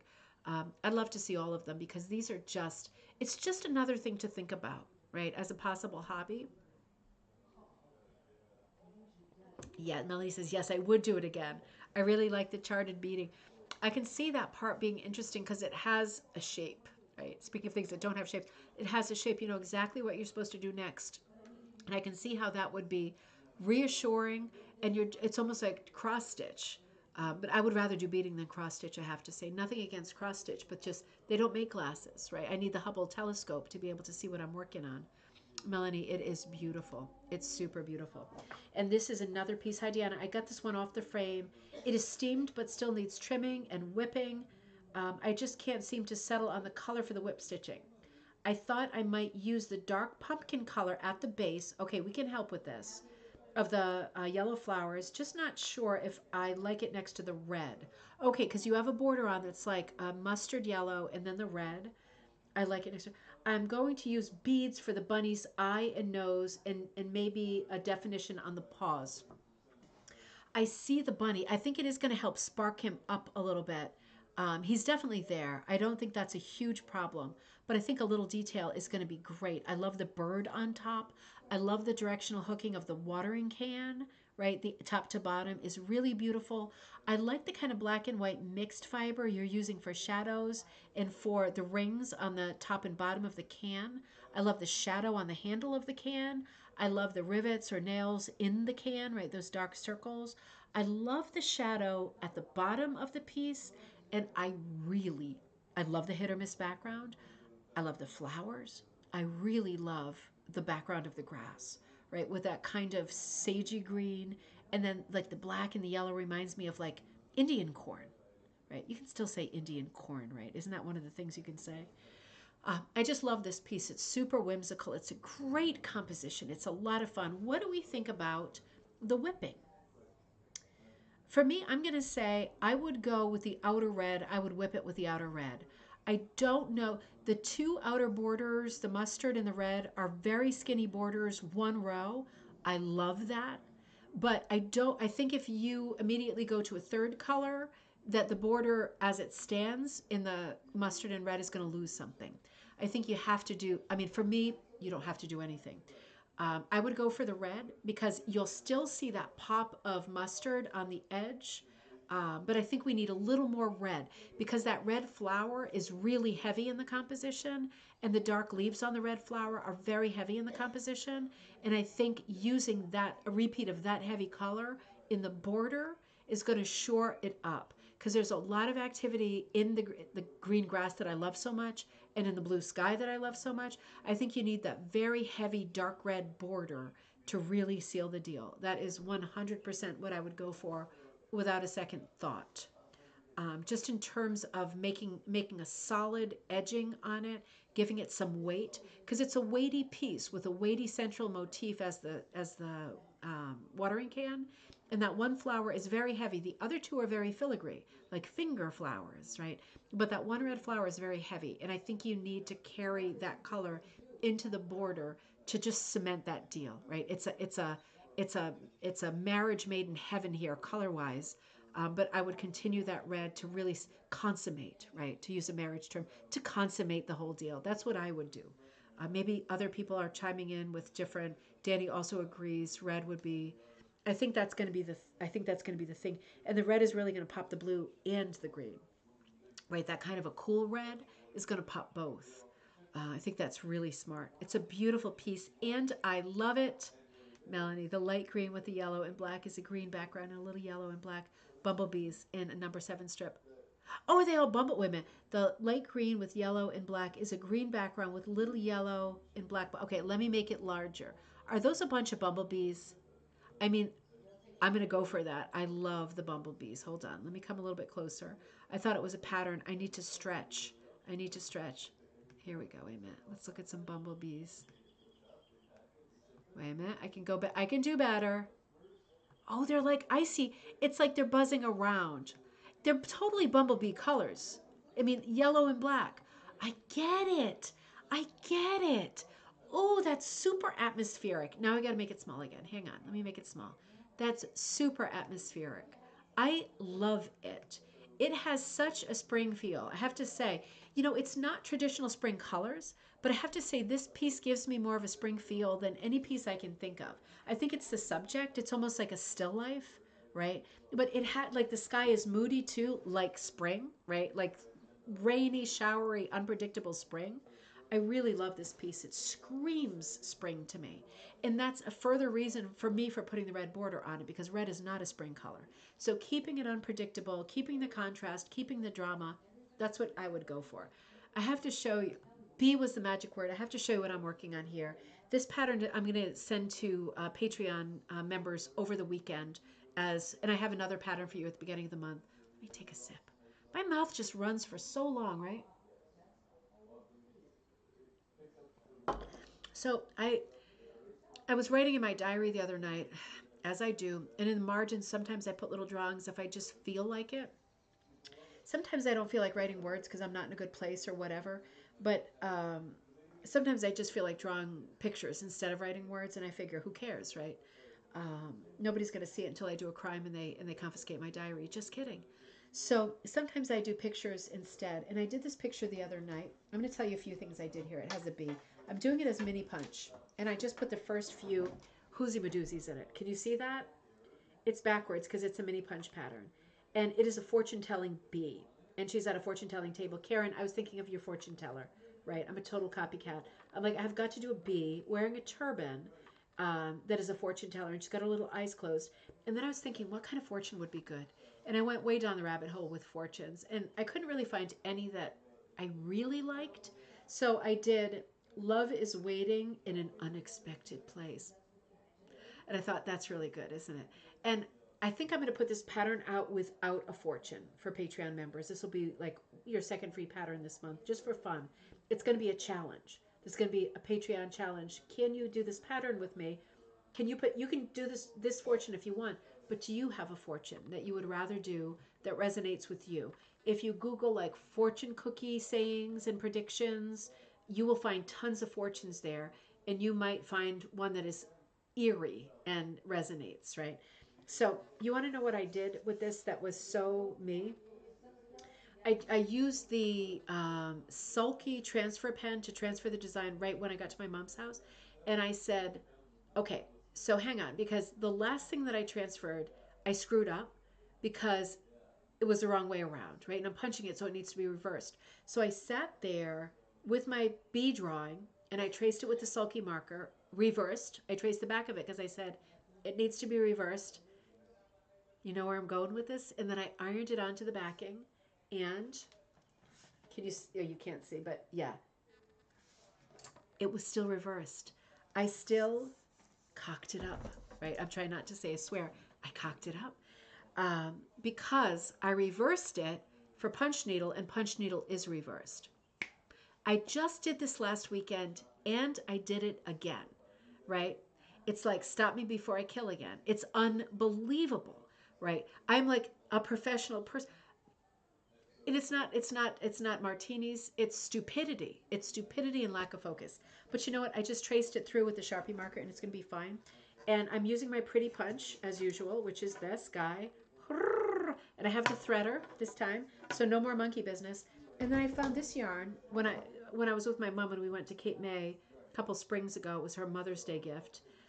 It's super thin, super thin. I wouldn't even call this sock yarn. This is like a lace weight yarn. It's like a tomato red. The color's like bearing down on it, but it's like tomato soup red. Really, maybe more like a cadmium red. Really, really good. So I'm going to outline her in those colors, and then I do have a sock yarn in color changing pastels to do the background, and then her body will be like yellow and black. I love the B2 Karen. You will find love in every flower. Is that what you're going to do? You'll find love in every flower? There, I was going to do one, and you could do this, right?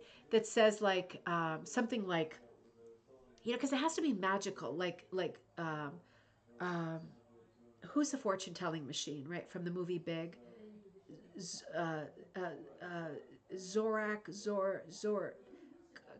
what is it? What is it? The guy in the turban, right? I don't want to be insensitive. I don't want to say the wrong thing and get in trouble. But the machine with the guy in the turban who gives fortunes, Zoltan, that's it. Um, I have one of his fortunes in my wallet, like always. It's not even meaningful. It's just so creepy. But I was thinking I want it to sound kind of like a Zoltan thing, like something like, what was I thinking? Um, happiness is coming like next Friday, or happiness. You will find happiness on Friday night, like for our cocktail nights. I was thinking something like that. Work on the wording. Could be really cute too. I thought that could be a really cute cocktail night thing. Happiness is coming on Friday night, right? I don't know. Anything that resonates with you could Zoltar. Yep, that's it. We're all struggling because it's not a normal word, is it? Fabric bees. Yes. Yeah, there were two mentions of bees, so I had to show you this. So I'm going to be working on this in my free time. Thank you. I love it too. So for Patreon members, be looking for this tomorrow. This is going to go out to you tomorrow.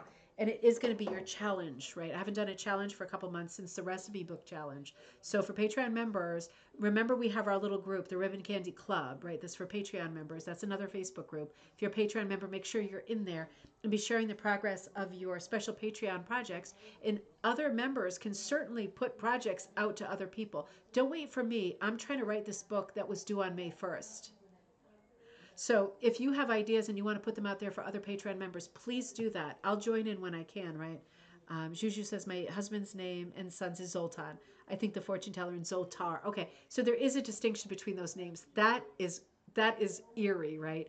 I love those magical names. I'm going to go to Rye Playland this summer and take the kids to the amusement park. And I'm going to go to the Zoltar machine or Zoltan machine, again, Zoltar. And I'm going to get another fortune. We're going to see what that's all about, right? My fortune for this past year was about being prepared, like Boy Scout, like be prepared. Um, yeah, I don't know if that happened, but we'll see what the next fortune is, right? And we'll move on from this craziness. So, Melanie, these are fantastic, and you killed it. Great, great, great work. Oh, I might have to make this smaller. Andrea, holy mackerel, did I go down the rabbit hole with your piece? Okay, so hold on, let me make it a little smaller. My monitor is making the quality not look that good, and the quality is really good. So hang on just a second. Let me just pull it down a little bit. Hopefully it's not going all cuckoo for Cocoa Puffs for you. It is a little bit for me. When I saw this image, let me know if the image is okay for you, because this is the drawing, right? So this is the first picture we've got. Andrea wrote, "Hi, Deanna. I made a start on peas potage or potage. I think of potage, right, as French for soup, right? Potage, like, okay. I'm going to come back to that. So, Peas Potage is a medieval musical duo in England. This piece knocked me for a loop. This is 36 by 30 on linen, and you wrote, unless I'm punching, I'm sticking with linen from now on. Okay, great. I like linen too. I like linen and burlap the best for sure. I was getting frustrated on the last row, catching the threads of the monk's cloth. Absolutely agree. Monk's cloth is not my favorite either. I've been a big linen pig and burlap pig lately for that exact reason. This is the most detailed rug I've done so far. It's proving to be a challenge. I'm second guessing myself on how much detail to put into it. For example, when viewed close, her dress has a diamond pattern, but my reference photo, taken from a distance, doesn't show this.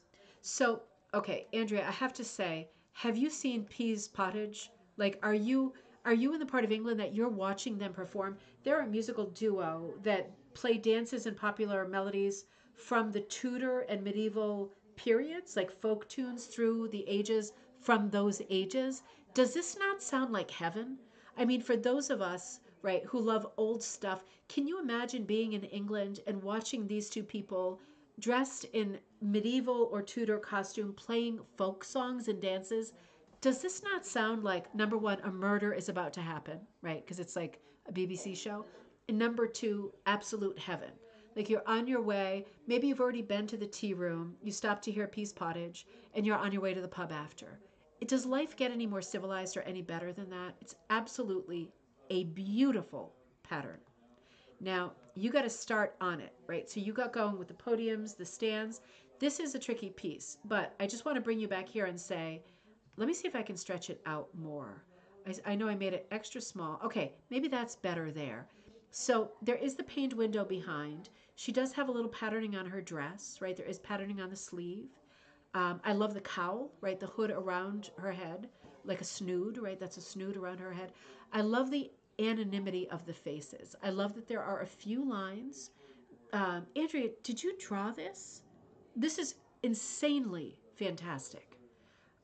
This moves me on every level because I do sometimes on Spotify I put on like Renaissance music or medieval music, and you get like lots of little pipes playing and stuff, and it is like the fairies are out in the yard dancing, right? I mean, it's like another moment in time, right? It is a different moment in time. This is so beautiful. It sent me down the rabbit hole. 3/4 done, approximately 48 hours. Okay, we're going to need an update on this for the next gallery night. Obviously, this is so different. I love the subject.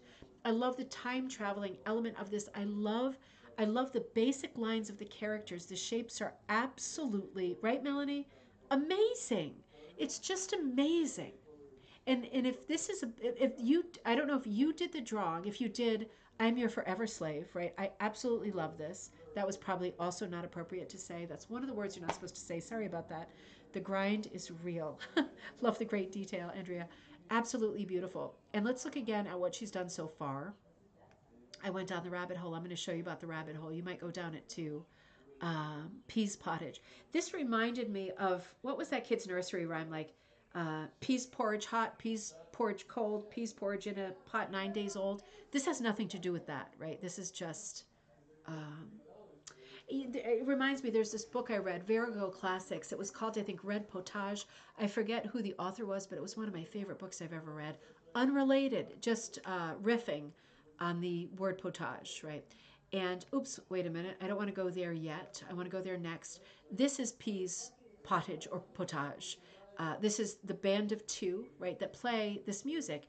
And they said in their on their Facebook page, because I joined it, that they will dress up if you want them to, and they are available for functions, and they are in the UK.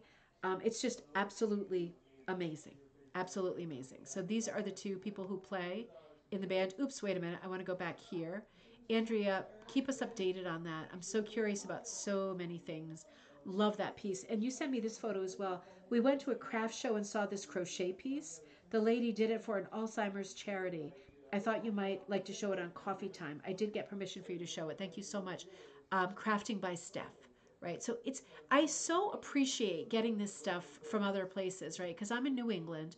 You're in England. We have buddies all over the place. I love getting, Jude is loving Pease Potage piece too. And by the way, Pease is Pease. Potage is Pottage. And they do have a Facebook group as well. You can stalk them there the way I've begun to stalk. So this is the crocheted piece. It's absolutely beautiful. Mindfulness in crafting. And you can see crafting by Steph. It is a beautiful piece. Let me stretch it open a little bit more. This is, I crochet very well. I don't knit well at all.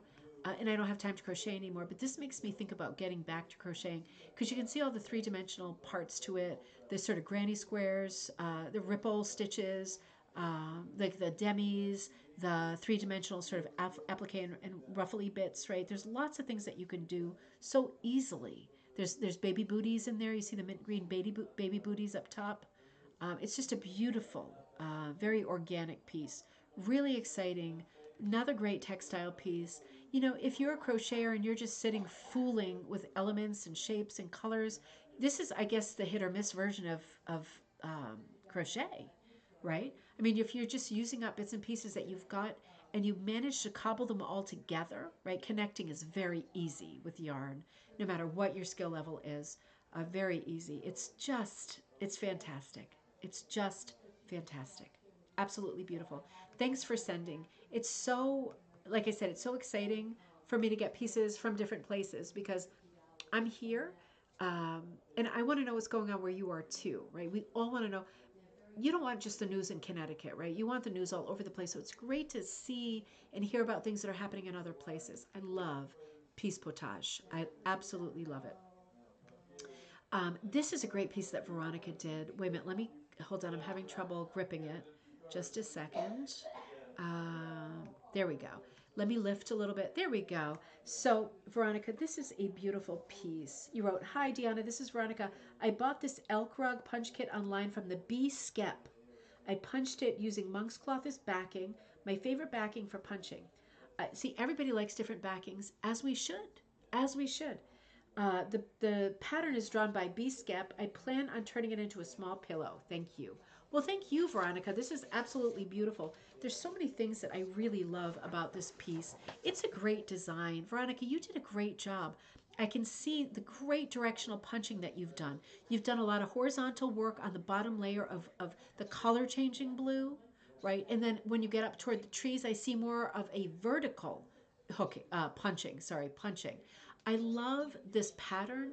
I love the silhouette drive that this pattern has, right? It's almost like a very Art Deco statue, isn't it? It's the sweep of the throat. It's the upturned little face. It's that wide eye, that very innocent looking big white eye. It's the upturn of the head and the antlers making an arc behind. What a beautiful filigree shape. What beautiful colors in the background. Lots of colors of blue, lots of changes of colors, two different colors of green. The sun is electric with lots of shades of yellow. This is absolutely beautiful. It is going to be a great pillow. You absolutely killed it. You did such careful, thoughtful lines. The silhouette is very important on a piece like this because it is the whole motif. We've got a background and we've got one thing happening, right? It's the elk, right? It's really important to get that right. The way that you've punched it, look at that nice smooth line of the throat going up to the lips. It is really, Veronica says, I used an Amy Oxford number 14 needle. That is a super fine needle, right? Super fine. This is how you get this great detail, this great fineness. Beautiful. B-Skep from Salida, Colorado, Karen is asking. Absolutely beautiful pattern. I like the wisps of white cloud in the sky that echoes the shape of the landscape and the mountain range in the distance. This reminds me of being a tour guide and being on the Snake River in Wyoming, right? And there being all kinds of moose and wildlife on the banks of the river. One time we had eaten at a place that was like really bad expired food, and we had some real problems on a float that you can't take care of. We won't even talk about that on a civilized Friday night. But there were some bad times on the Snake River, but beautiful memories overall. It reminds me of the peacefulness of that landscape around sort of Jackson, Wyoming. There, absolutely beautiful. Absolutely beautiful. Veronica, you killed it. This is a great piece. Show it to us once you make it into a pillow and show us where you put the pillow, and you are going to enjoy this forever, forever and a day. So beautiful. Judy, you sent some beautiful pieces too. Holy mackerel. Judy Patkos, hello and good day. I apologize if I'm sending too many pictures. You are not, you are never sending too many pictures. This is my first time contributing to gallery night. Well, Judy, I'm so glad that you did. You sent some beautiful work that we're about to look at. The circle rug is my first punched piece. I made it several years ago and I didn't make a notation. It's 22 by 22 inches. We had a cat named Bob who couldn't resist and pulled out many loops. Needless to say, this rug got put away. Okay, I see. Yeah. Bob is no longer with us. Bob, may you rest in peace, you little sweetheart. I trimmed the loops and now need to finish into something. I used most of the yarns as they were, but there are also hand dyed and over dyed in this piece. Okay, so let's stop here and talk about this piece. Let me make it a little bit bigger. Now, Bob went to town, right? May he rest in peace. Bob went to town. Oh, you little devil, you did, didn't you? Now, what can you do when this happens? You can hook it, right? So whether it's hooked or punched, you just get your hook under there and you pull those pieces back down and you pull them back up. And you are 100% new. Nobody on this planet is ever going to be able to tell that you doctored it up because Bob pulled some pieces out. That's never, ever going to happen. Now, if the piece is already kind of sealed in the back, then clipping them is smart, and you may just have to fill it from the front with a hook, right? You have to, instead of, you leave your tail on the front, and it's going to be awkward to hook without being able to get behind it, but it's not impossible. You have to do this with a fine hook, right? Because you have to go through 2 layers at once, 2 layers of the top foundation fabric. But you can repair a rug like this from the front. Absolutely, you can. You can also do it with a needle, right? You can do it with a tapestry needle and just thread it up. Try to get the threads close in color, right? If you still have the material, if you can pull the material through. If you don't have the material because Bob ate it, right, or something like that, you just get something close and you can put a needle through and just leave some pile. Just hold it with your fingers as you pull it up. Hold the loop in place. Move to the next one. It's just bits and pieces. So restoration can be done always with pieces like this. There's no holes. There's just a little bit of loss, right? Bob just had a little bit of a party, and it all is going to work out great. So it can absolutely be fixed, and it can be fixed in half an hour, the whole thing, right? Absolutely it can. Think about what makes more sense, a needle or a hook, right? And it's going to be perfect again, Judy. And Bob's special stamp is forever on it, right? So here's another shot of it. Oh, wait a minute. It looks like you did fix it. You fixed it. You fixed it. Oh my gosh, you already fixed it. I'd be so curious to know, did you use a needle or did you use a hook? That's absolutely fixed, right? I don't see any Bobisms in there anymore. That is so funny. Absolutely perfect. And it's kind of funny because it is a Padula pattern, and sometimes this pattern is called cat's paw. So kind of ironic, isn't it? A little bit. Not. Maybe Judy, is it not funny yet? But a little irony there. Absolutely beautiful piece. Absolutely beautiful. And again, when you go, you just I just trimmed. Oh, of course, Judy, Juju. I get it. I get it. You just trimmed. Well, it looks perfect. You did magic. You wove your magic wand over there. Yeah, that's incredible. You just trimmed it. That's, wait a minute. Wait a minute. This is crazy. You did great. You did great. Good job. Right? Good job. No, it's funny. Okay. Oh, Judy, now I get that that's you. Perfect. I didn't know if you had a super exotic name or if it was like a nickname. It's a nickname. Absolutely love it. Oh, Bob. Oh, Bob. Probably nobody said Bob this many times for a while, but we're thinking about him tonight, aren't we? Absolutely beautiful. So, okay, wait a minute. The circle rug is my first punch made it sound okay. My second this is your second punch project you just did recently, and you finished it this month.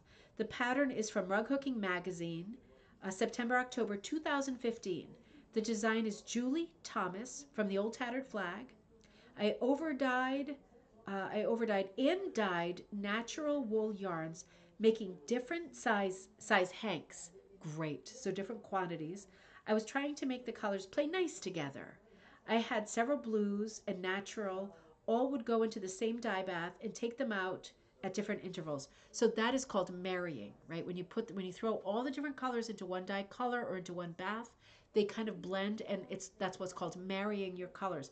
That's how you know you will get a piece that has very sort of cohesive color plan happening when you marry your colors in that regard. It's sometimes called stone soup, right? There's lots of different things that you can call it when you are marrying up your different colors. Black was difficult. I was looking for blues, like a blue black. I started with natural and I kept playing until I got something that seemed to work. Not what I had envisioned, but I rolled with it. I have no idea how I got to that black, but I just kept playing. I just love the texture of the rugs and I get drawn right in. Have a great day and I love watching all your videos, Judy. Oh, I'm so glad that you're there. This is so good. I love the patterns from Rug Cooking Magazine. They always put great patterns out. I know you have more images here. I want to see what other, hang on, what other images were. Okay, so it evolved a little bit here. This is so beautiful. I remember this pattern. Absolutely, I remember this pattern. This is so whimsical and charming. This makes me wish for fall, right? I don't want to squander spring and summer, but this is such a beautiful pattern. And then, the angels are going to sing when they see this, man. This is really great coloring, right? This is great shifts of blue. We've got very, very cool blue background against a very warm sunflower and a very warm pumpkin, right? And then the black is a neutral where it works in silhouette, standing on the stump of that pumpkin. Very, very effective. Great pattern. I'm going to say even better execution. Pattern is a pattern, right? No matter what, when you make something up, right? When you hook something up or punch something up, you put yourself in that. And the decisions you make along the way are what make it look different. And this is absolutely beautiful. This is even better than the pattern in the book. And I remember that well because I love fall patterns. Beautiful. Everything is playing nice together. Absolutely. Just reading your comments. Pam, you sent some beautiful pieces as well. So these were smaller scale photos, so I have them smaller in the frame and still easy to see, I think. So here are some photos of the pieces I'm working on right now. This is Yellow Daisies, actually a simple design I got from a coloring book and began hooking at the recent Palmetto Rug Bugs hook-in, oh how cute, in Woodruff, South Carolina. The border is my own, okay, wait till you see this border. Pam has been killing it. Okay, so you finished. You finished the piece itself and get ready for a colossal original border. Look at that, right? Look at that. Beautiful, multicolored. This is the most rainbow marble cake hit or miss fill I have ever seen. I have ever seen. It's a very different blue than the background blue to the daisies. This is so many colors in this marble cake. I am, my head is spinning. This is absolutely brilliant. So talk about hit or miss. It's not just about filling the color in with more blues or more blacks, more antique blacks. You are actually going to other colors in small quantities. It has a little bit of a feel of a confetti fill. It is absolutely amazing, right? I think I have another, yes. So this is a close-up of it with a little bit of light shining on it. It is absolutely amazing. The border is your own higgledy-piggledy hooking style with wool sock yarn and a fine hook. You know, and I'm just going to say this.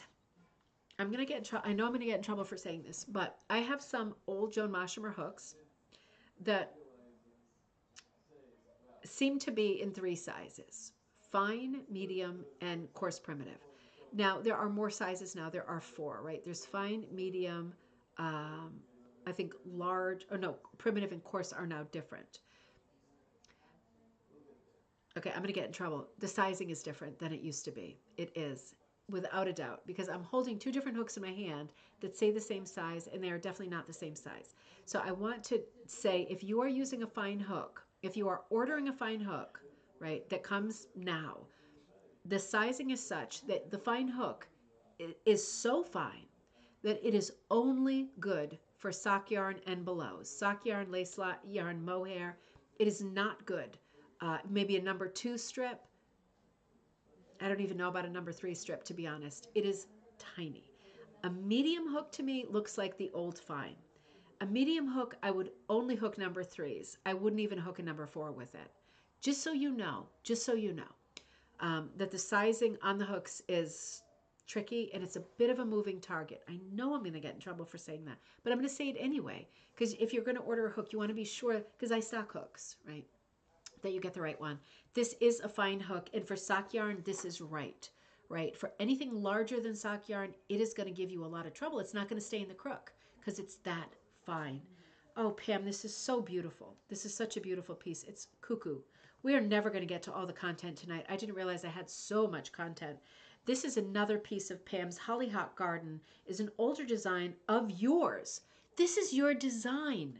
Whoa. Inspired by the hollyhocks my father used to grow. I drew it out on some linen burlap and began working on it in 2015, but put it aside because I didn't really like the way it was going or the colors I had chosen. I didn't get much done then. I recently located it and removed all the previous hooking. Okay, that happens, right? As the drawing had faded, I redrew it and started hooking it with a mixture of my own homespun yarn, wool yarn, and some acrylic yarn too. Good, mix it up, right? The rug is 24 and 3/4 by 30. It's the largest piece I've ever hooked. I'm using both a fine and a primitive hook. You know, Pam, thank you for this hook talk because we hardly ever talk about hooks. And hooks have been really bamboozling me lately a lot. Um, Jude says the border looks like water film on petrol. Absolutely. That's absolutely. It looks like the rainbow that it makes, right? If, God forbid, you're like gassing up the car and gasoline goes on the ground, right? It makes that rainbow slick. Absolutely beautiful. It's a great idea for a hit or miss. You know, it makes me think next time I do anything with marble cake, I am going to infuse it with more color because why not? I always have in my head you want to stay in the same color family to keep it neutral, to keep it, in the background. But no, this is much better. So hollyhocks, you know, I'm sure a lot of us relate to this idea of having to put something away because it's like a relationship that's not going well and you're all done. And then taking it out later, that's the thing, right? Taking it out later and saying, okay, wait a minute. Let's just pull it out. Let's just start again, right? Clear the slate, right? Just erase everything, um, and try again. And it's coming along. If you're in our Facebook group, you can see it's coming along really, really well. Lots of beautiful colors. You've got like in this case, very cool pink, like a raspberry, right? Very toward blue pink, but then you've got the very warm red, like the tomato red. Dark, light, dull, bright, right? This photo has all four. Dark, light, dull, bright. You can see all four of them right here. You know things are going well. So sometimes it's just a little bit of a plate shift, right? The earth has to shift plates just a little bit for us to fall back in love. God knows how that happens. That's one of these amazing alchemy chemistry things. You fall back in love with the piece you're working on. Sometimes you don't know why. This must be love. This must be love because I feel so well. It's love. Pam, I love the cool reds. I love the bright blues. I love the warm tomato reds. I love the cool raspberry pinks. I love the light coral pinks, angel skin pinks. I love the white background. This is going well. I think we have a few more photos of it. This is really going well. And the separation of color within the flowers, right? It's not nauseating in its detail. It's very graphic. It gives you a hint of the color, right? Of the next color. Like it gives you a shift without being very literal. And yeah, if you love shading and stuff, and I often love shading, that's great. This is different. And I'm going to say it, for me this is harder because every time someone shades this way with just a few colors and a shift that is not literal, you're making it up yourself. You're not looking at a ball that goes from dark to light, right? You're not looking at the rules for shading. You're making it up as you go. And in doing so, you are infusing it with your personality, your ideals and aesthetics. It's very interesting, right? I love this style of hooking. Absolutely love it. Absolutely love it.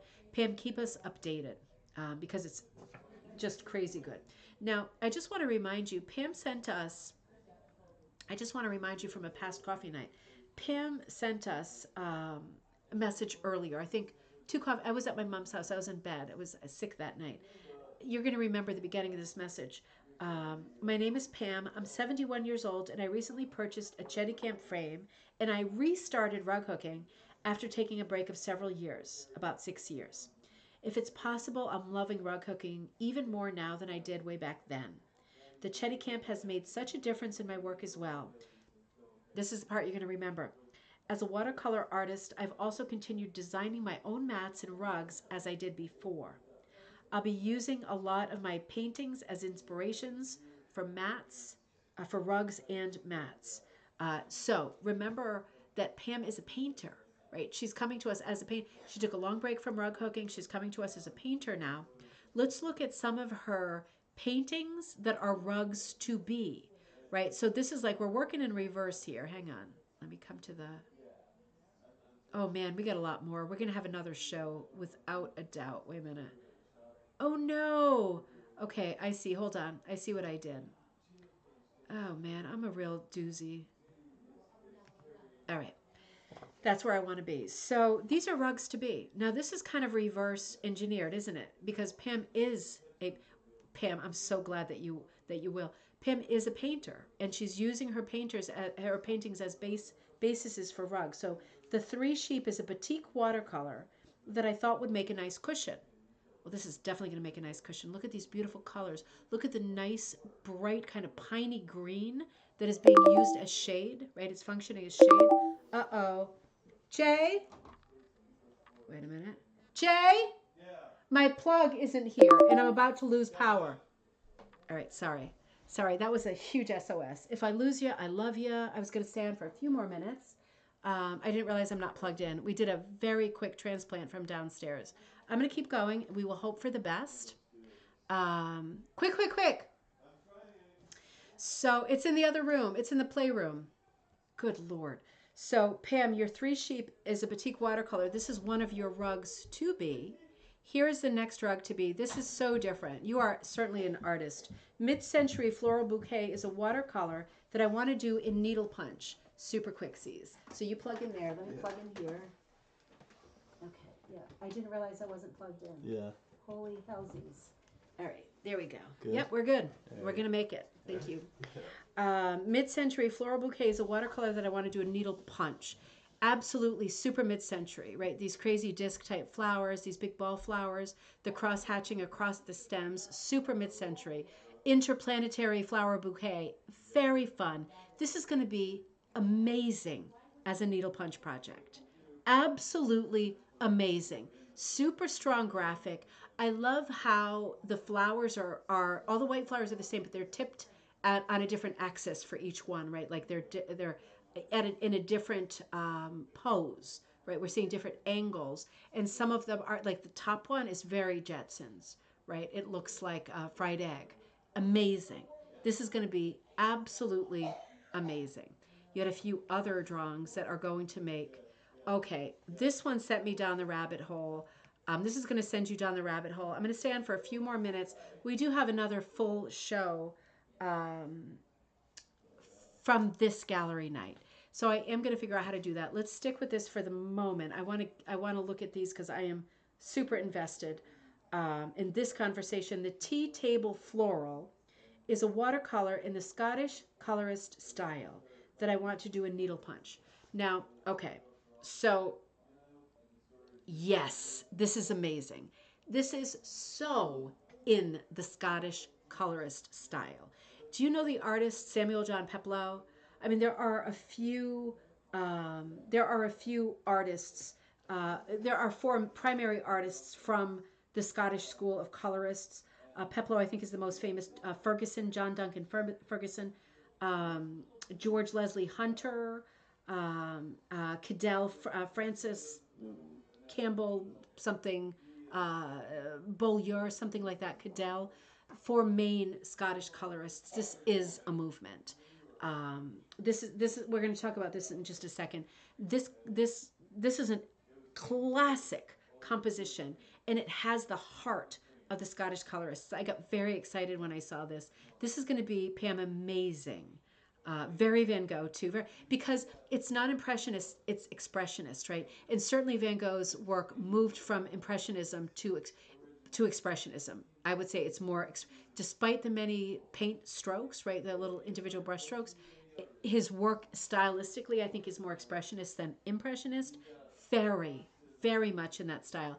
Very Cezanne, right? So right at the end of impressionism, heading toward expressionism. We're going to talk about that more, but this is another composition called the Dutch Lilies watercolor, or the ditch. I'm sorry, the Ditch Lilies watercolor. We had this conversation about your roadside piece, right? The Ditch Lilies watercolor will become a corner section repeat of a larger hooked rug, way off to the future. Well, that is a huge to be continued because that is a beautiful watercolor. Pam, you are excellent. You are excellent. And the crab, watercolor on rice paper, is going to be one element of a seaside rug in soft, muted shades. Is this crazy or what? Like, Pam, keep us updated, keep going. You need to log off right now and just get going. You need to get to work right. I'm just kidding. I can't wait to see the rest of what you do. You are on fire. This is absolutely beautiful. Working from your own work, right? Working from a painting that's already interpreted or has like a artistic filter over it. You've already done a painting, an interpretation of something else. This is going to be absolutely amazing. I see so much style. I see so much color. I see so much personality in all these pieces. Let's talk about the Scottish colorists for just a second. For just a second. So, for example, this is Peploe. This is Samuel John Peploe. This is called just Tulips. This is a 1919 painting. This is what the Scottish colorists look like. This is a whole other conversation. This is a whole movement, right? This is a first half of the 20th century, but really mostly the 19 teens, 20s, 30s. This is the Scottish colorists are just a group of I don't mean just, a group of post-impressionist Scottish painters who painted in the first half of the 20th century, but more toward the beginning.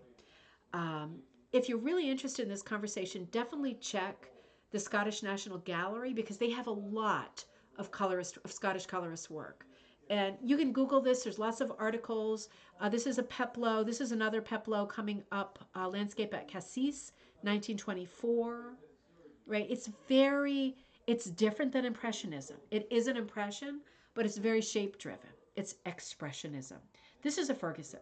I really like Ferguson. He's very different.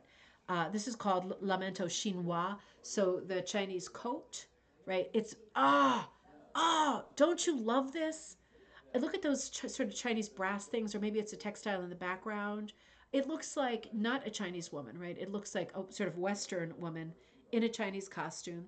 Oh, Pamela says, I was studying the Scottish colorists at the time. I love their work. I also love their work. I love the whimsy. I love the impracticality of it. Like when would this ever happen? Like, except at maybe a flower show, that you would be posing in an oversized Edwardian hat with a Chinese jacket in front of a wall of flowers. Unlikely, right? It's so cool. Very, very different. You won't believe what I have in the wings. Pamela, I cannot wait to see what you have in the wings. I cannot wait. This is another beauty. This is another Peploe. Peploe's maybe my favorite of the colorists. Tulips in a pottery vase, 1912. Very shape driven. These are copyright free. I'm going to put some of these up on Ribbon Candy Hooking, and I can kit all of these perfectly with yarn or wool. I'd suggest yarn, right, because you can punch them or hook them. But you see the color changes just in the vase, a little bit of the pistachio green with the white. It's not ivory, it's pure white, right? Absolutely crazy. Cadell, Francis Cadell, right? Little bit different, right? A little bit more realism here. Still very shape driven. I don't know what the name of this piece is, but it's one of my favorite pieces. Look at the gold. It's not metallic. That's detailing the vase. The black fan, kind of an article of mourning, right? Unexpected. Silhouette, cut off silhouette in the background. There's a lot of mystery in this piece, like this folded up black fan, black and white box on the table, and a silhouette in white where their face is blocked. It's like, is that on purpose? Or, you know what I mean? It's like, what's the story there that the face is blocked? Because it doesn't make for a good composition. This is another Cadell. Cadell does really well with portraiture, and it's very unusual. It's very realistic, but it's not realistic. This is called The Orange Blind, 1928. I mean, do you love this? Is this not like, I mean, this great story of this orange blind? Are we really focused on the orange blind or this super eccentric woman sitting on this fainting couch with this full tea set in front of her and she's all by herself? Crystal chandelier in the background, Japanese screen. Okay, well, she's not all by herself. I just noticed that man playing the piano. He looks like a bit of a butler, doesn't he? It's like, play for me now, Jeeves, play it. I mean, it's just really atmospheric and eerie. All of Cadell's portraiture is crazy looking in the best way. This is Hunter, right? This piece is called, this is George Leslie Hunter. This is called Fife, 1923. Scottish colorists, man. And it's so color driven. It's so shape driven. It's so different. Rabbit hole for the weekend. I hardly got anywhere. I got halfway through. We're getting so many pieces now, and I'm so grateful for that.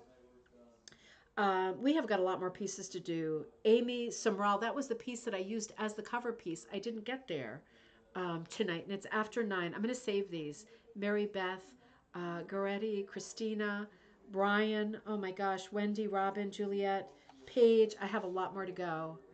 Yeah, I have all those to go. So, um, I'm just thinking I'm away on vacation starting on Thursday. I want to do this before. Does anybody know what time I'm teaching? Oh, I don't have my phone up here because I moved suddenly.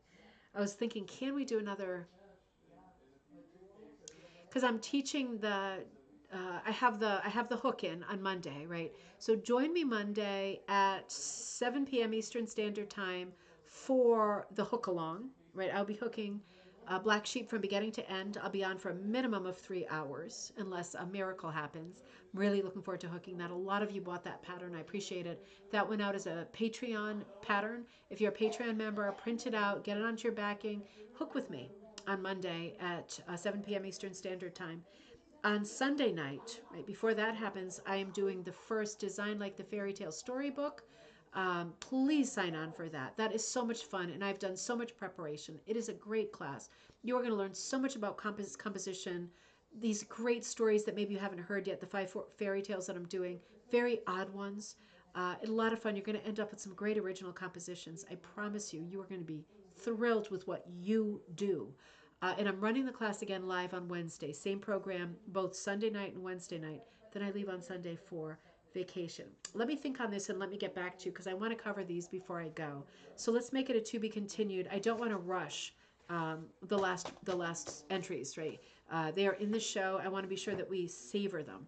So, you know, I think I'm going to do them on Monday for coffee time. Let's do that. I hate to do big content like this on Monday, but I know a lot of people watch the show later anyway. So let's finish cocktail time. Let's finish gallery on Monday at coffee time at noon Eastern Standard Time. I will be there with you. We will go through the rest of the gallery night pieces. They are stellar. They are stellar. If you can't tune in live on Monday at noon Eastern Standard Time, make sure that when you get home from work or from adventures that you tune in on Monday night, right, and watch the recording of the conclusion of gallery night, live episode Monday at noon Eastern Standard Time, and then I will be with you again on Wednesday. And remember to sign up for those classes. Judy, have a great weekend. Night, everyone. 2 a.m. in Zonked. Andrea, great pieces. Let us know more about peas pottage. And have a happy weekend, everybody. I'll let you know what I find at the fair tomorrow. Make sure you record your finds. And I will hopefully see you Sunday